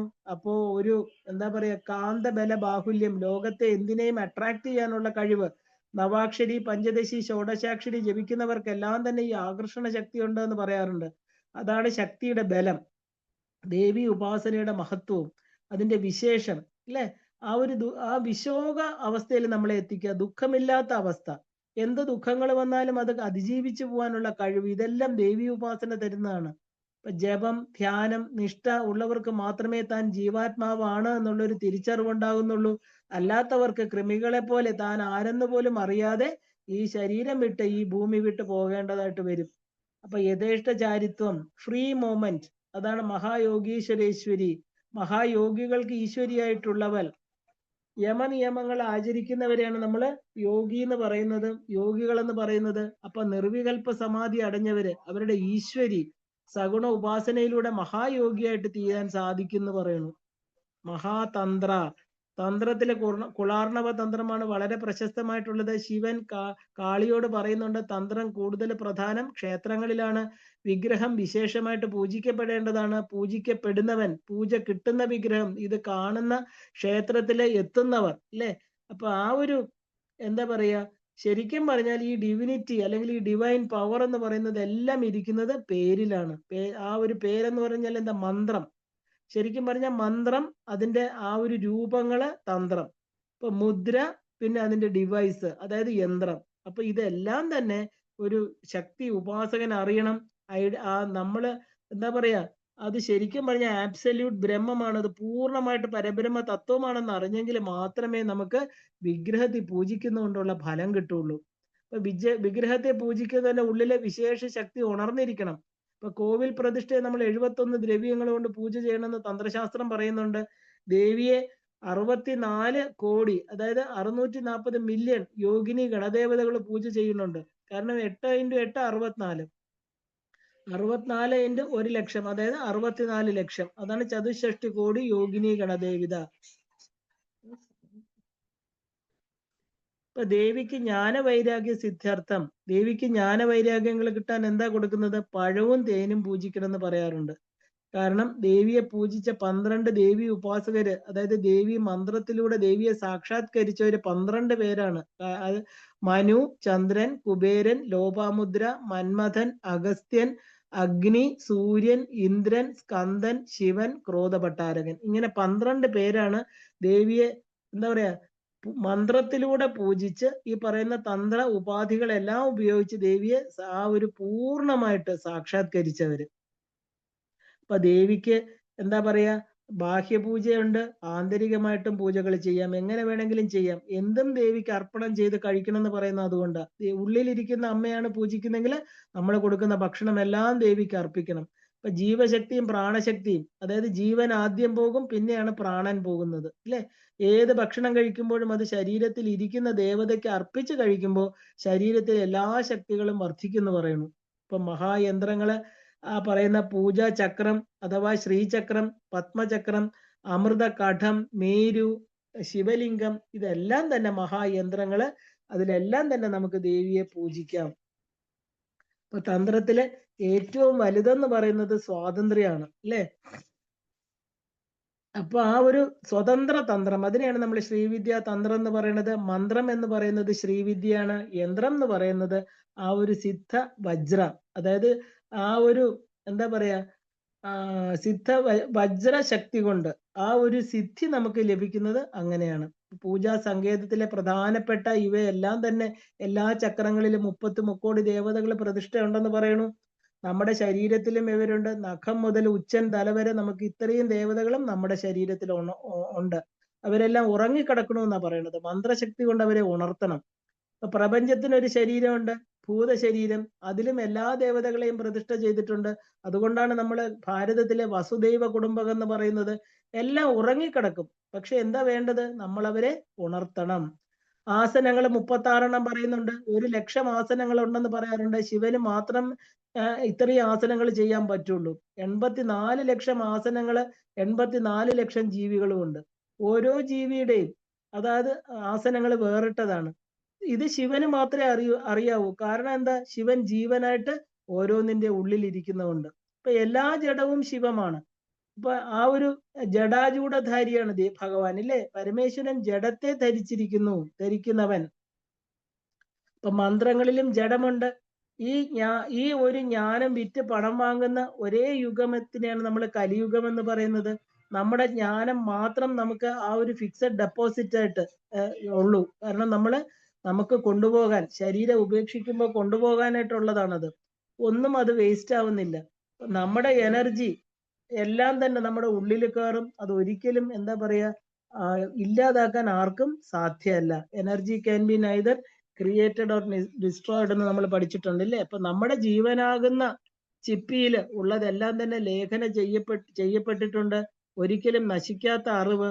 ഒരു ആൽമര വിത്തില് ആൽമരത്തിന്റെ കാലം, ഇല, പൂവ് എല്ലാം റെക്കോർഡ് ചെയ്തിരിക്കുന്ന പോലെ നമ്മുടെ സൂക്ഷ്മ ശരീരത്തില് കയറ്റാവുന്ന ഒരേ ഒരു അറിവെന്ന് പറയുന്നത് സത്സംഗത്തിലൂടെ ജപിക്കുന്ന ആ ഒരു അറിവാണ്, ദേവിയെ കുറിച്ചുള്ള അറിവാണ്. അപ്പോൾ ഈ അപരാപ്രകൃതി അറിവെല്ലാം തന്നെ ശരീരം നശിക്കുന്നതോടുകൂടി ഇല്ലാതാകും. ജീവൻ എവിടെ ജനിച്ചാലും ഈ അറിവിലൂടെ ഉയർന്ന തലങ്ങളിലേക്കായിരിക്കും പോവുക. കാരണം ഉയർന്ന തലങ്ങളിലെ അവർക്ക് ജനിക്കാൻ സാധ്യമാവും. അപ്പൊ നമ്മുടെ ശരീരത്തിലെല്ലാം മന്ത്രം, യന്ത്രം, തന്ത്രം ഇതെല്ലാം ഉണ്ട്. പക്ഷെ ആക്ടിവേറ്റ് ചെയ്യണം. ഇതിന് ഒരു ഉപാധി വേണം. ആ ഒരു ദുഃഖം ഉണ്ടെങ്കിലേ കരയുള്ളൂ, ഹാസ്യം ഉണ്ടെങ്കിലേ ചിരിക്കുള്ളൂ, ഇല്ലേ? ഇത് രണ്ടും നമുക്കറിയാം. ഇപ്പൊ അത് നമ്മൾ എന്ത് ചെയ്യണം? അതിനെ ആക്ടിവേറ്റ് ചെയ്യാനായിട്ട് നമ്മൾ വർക്ക് ചെയ്യണം. ഇപ്പൊ ബാഹ്യമായിട്ടുള്ള ശരീരം കൊണ്ട് ചെയ്യുന്ന എല്ലാം തന്നെ നമുക്ക് സഗുണോപാസനയായിട്ട് കാണാം. ഇപ്പൊ മഹായാഗ ക്രമാരാധ്യ, ഇപ്പൊ യാഗത്തിന് ക്രമമുണ്ട്, ഇല്ലേ? അപ്പൊ അക്രമം എന്ന് പറഞ്ഞാൽ എന്താ? ക്രമം ഇല്ലാത്തത്. അപ്പൊ ക്രമം എന്നാൽ 64 കോടി യോഗിനി ഗണദേവതകള് കൂടി ചെയ്യുന്ന ക്രമം. അപ്പൊ ബാക്കി ചെയ്യുന്നതെല്ലാം കാമ്യകർമ്മങ്ങള്, അതെല്ലാം അക്രമമാണ്, അല്ലെ? ഭാസ്കരരായർക്ക് മാത്രമാണ് ഈ 64 കോടി മന്ത്രങ്ങൾ അറിയാവൂ എന്ന് പറയണു. അപ്പൊ ദേവിയാണ് അദ്ദേഹത്തിന് അത് പറഞ്ഞു കൊടുക്കുന്നത്. ഏത് പൂജയ്ക്കും ഋഷി ഛന്ദസ് ദേവതാ പ്രതിഷ്ഠ ന്യാസത്തിലൂടെ ചെയ്യുമ്പോൾ അത് ക്രമമായിട്ട് തീരുന്നു. അതുകൊണ്ടാണ് ഈ ന്യാസങ്ങൾക്ക് ഇത്രയും പ്രാധാന്യം കൊടുത്തിരിക്കുന്നത്. മഹാഭൈരവ പൂജിത, പരമേശ്വരൻ എന്ന് പറയുന്ന മഹാഭൈരവൻ, പരമശിവൻ, ഇല്ലേ? പലപ്പോഴും നമ്മൾ കണ്ടിട്ടുണ്ട്, എപ്പോഴും ഭഗവാൻ ഒരു ഡീപ്പ് മെഡിറ്റേറ്റീവ് സ്റ്റേറ്റിലായിരിക്കുന്നത്. ഭഗവാൻ കണ്ണടച്ച് ശാംഭവി ആ ഒരു തലത്തിലായിരിക്കുന്നത്. എപ്പോഴും ഭഗവാൻ ആരെയാണ് ഈ മെഡിറ്റേറ്റ് ചെയ്യുന്നത്? ശിവൻ താൻ ധ്യാനത്തിന് പോകുമ്പോൾ തന്റെ വാമഭാഗമായിരിക്കുന്ന ദേവിയെ രക്ഷിക്കാൻ തന്നിൽ നിന്ന് തന്നെ ഉണ്ടാക്കിയ മഹാശക്തിയാണ് മഹാഭൈരവൻ എന്ന് പറയുന്നത്. അപ്പൊ എവിടെ ദേവിയുണ്ടോ അവിടെ മഹാഭൈരവനും കാണും. ക്ഷേത്രത്തിലെ രക്ഷിക്കുന്നത് ഈ ഭൈരവനാണ്. അപ്പൊ മഹേശ്വര, മഹാകൽപ, മഹാതാണ്ഡവ സാക്ഷിണി. മഹത്തത്വം എന്നത് പരമാത്മ തത്വം തന്നെയാണ്. മഹേശ്വരൻ കൽപ്പം അവസാനിക്കുമ്പോൾ താണ്ഡവം ആടുന്നു എന്ന് പറയാറുണ്ട്. താണ്ഡവം കാണുന്നതോ പരാശക്തി മാത്രമാണ്, അല്ലെ? അപ്പൊ ബാക്കി തത്വങ്ങളെല്ലാം തന്നെ അപ്പൊ ലയിച്ചു കഴിയും. നമ്മൾ ഉറങ്ങുമ്പോൾ ആ മഹാപ്രളയം നടക്കുകയാണ്. അപ്പൊ ആ ഒരു 7 ലിറ്റർ ബ്ലഡ്, അതിനെയാണ് സപ്തസമുദ്രമായിട്ട് നമ്മുടെ ശരീരത്തിൽ പറയുന്നത്. അത് പ്രളയമാകും. അപ്പൊ ശരീരത്തിൽ നടക്കുന്നതൊന്നും നമ്മൾ അറിയുന്നില്ല. പിന്നെ ഇത് രക്ഷിക്കുന്നത് ആരാണ്? നമുക്കറിയാം, അല്ലേ? ആ ഒരു പര എന്ന് പറയുന്ന ദേവി ഒരു വ്യക്തി മാത്രം, അതായത് ജീവശക്തി അല്ലെങ്കിൽ ആത്മാവ്. ശിവൻ ഈ ശരീരത്തിൽ നടത്തുന്ന പ്രളയ താണ്ഡവം പരാശക്തി മാത്രമാണ് സാക്ഷിണിയായിട്ടിരിക്കുന്നത്. അപ്പൊ തിരിച്ച് സംഹാരം കഴിഞ്ഞ് സൃഷ്ടി സ്ഥിതിയിൽ എത്തിച്ചേരുന്നു. അപ്പൊ ആ ഒരു എന്താ പറയാ, അതും ആ എത്തിക്കുന്നതും ദേവി തന്നെയാണ്. മനുവിദ്യ, ചന്ദ്രവിദ്യ രണ്ട് പ്രധാനപ്പെട്ട വിദ്യകളാണ്. മനുവിന്റെ വിദ്യ, ചന്ദ്രന്റെ വിദ്യ. ഇത് രണ്ടും ശ്രീവിദ്യ ഉപാസകർ. ചന്ദ്രൻ എല്ലാവർക്കും എന്താ പറയാ ഒരേ ശക്തി തത്വം തന്നെയാണ്, എല്ലാ സുഖങ്ങളും തരുന്നത്. ശരിക്കും പറഞ്ഞാല് നമ്മള് എല്ലാ ജീവജാലങ്ങളും തന്നെ ആ ഒരു ചന്ദ്രന്റെ എനർജി, അതായത് പൂർണിമ, അതിനോട് അടുത്തിരിക്കുന്നു എന്ന് പറയാറുണ്ട്.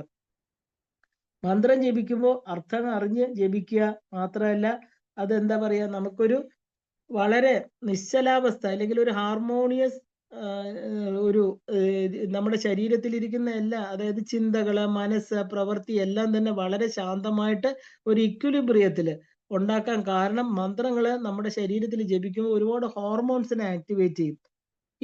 അതിന് നമ്മൾ ചന്ദ്രവിദ്യ, മനസ്സ് കൺട്രോൾ ചെയ്യുന്നതിനെയാണ് നമ്മൾ ചന്ദ്രവിദ്യ എന്ന് പറയുന്നത്. മന ഏവ കാരണം മനുഷ്യാണം ബന്ധമോക്ഷയോ മോക്ഷഹേതു എന്ന് നമ്മൾ പഠിച്ചിട്ടുണ്ട്, ഇല്ലേ? മനസ്സാണ് എല്ലാറ്റിനും കാരണം. ഇപ്പൊ ദേവി എന്ന് പറഞ്ഞാലോ ചന്ദ്രമണ്ഡല മധ്യക. ശരിക്കും ദേവി ഭാനുമണ്ഡല മധ്യസ്ഥ എന്നും പറയാറുണ്ട്. ദേവി സൂര്യന്റെയും ചന്ദ്രന്റെയും എല്ലാത്തിന്റെയും മധ്യത്തിൽ വർത്തിക്കുന്നവളാണ്.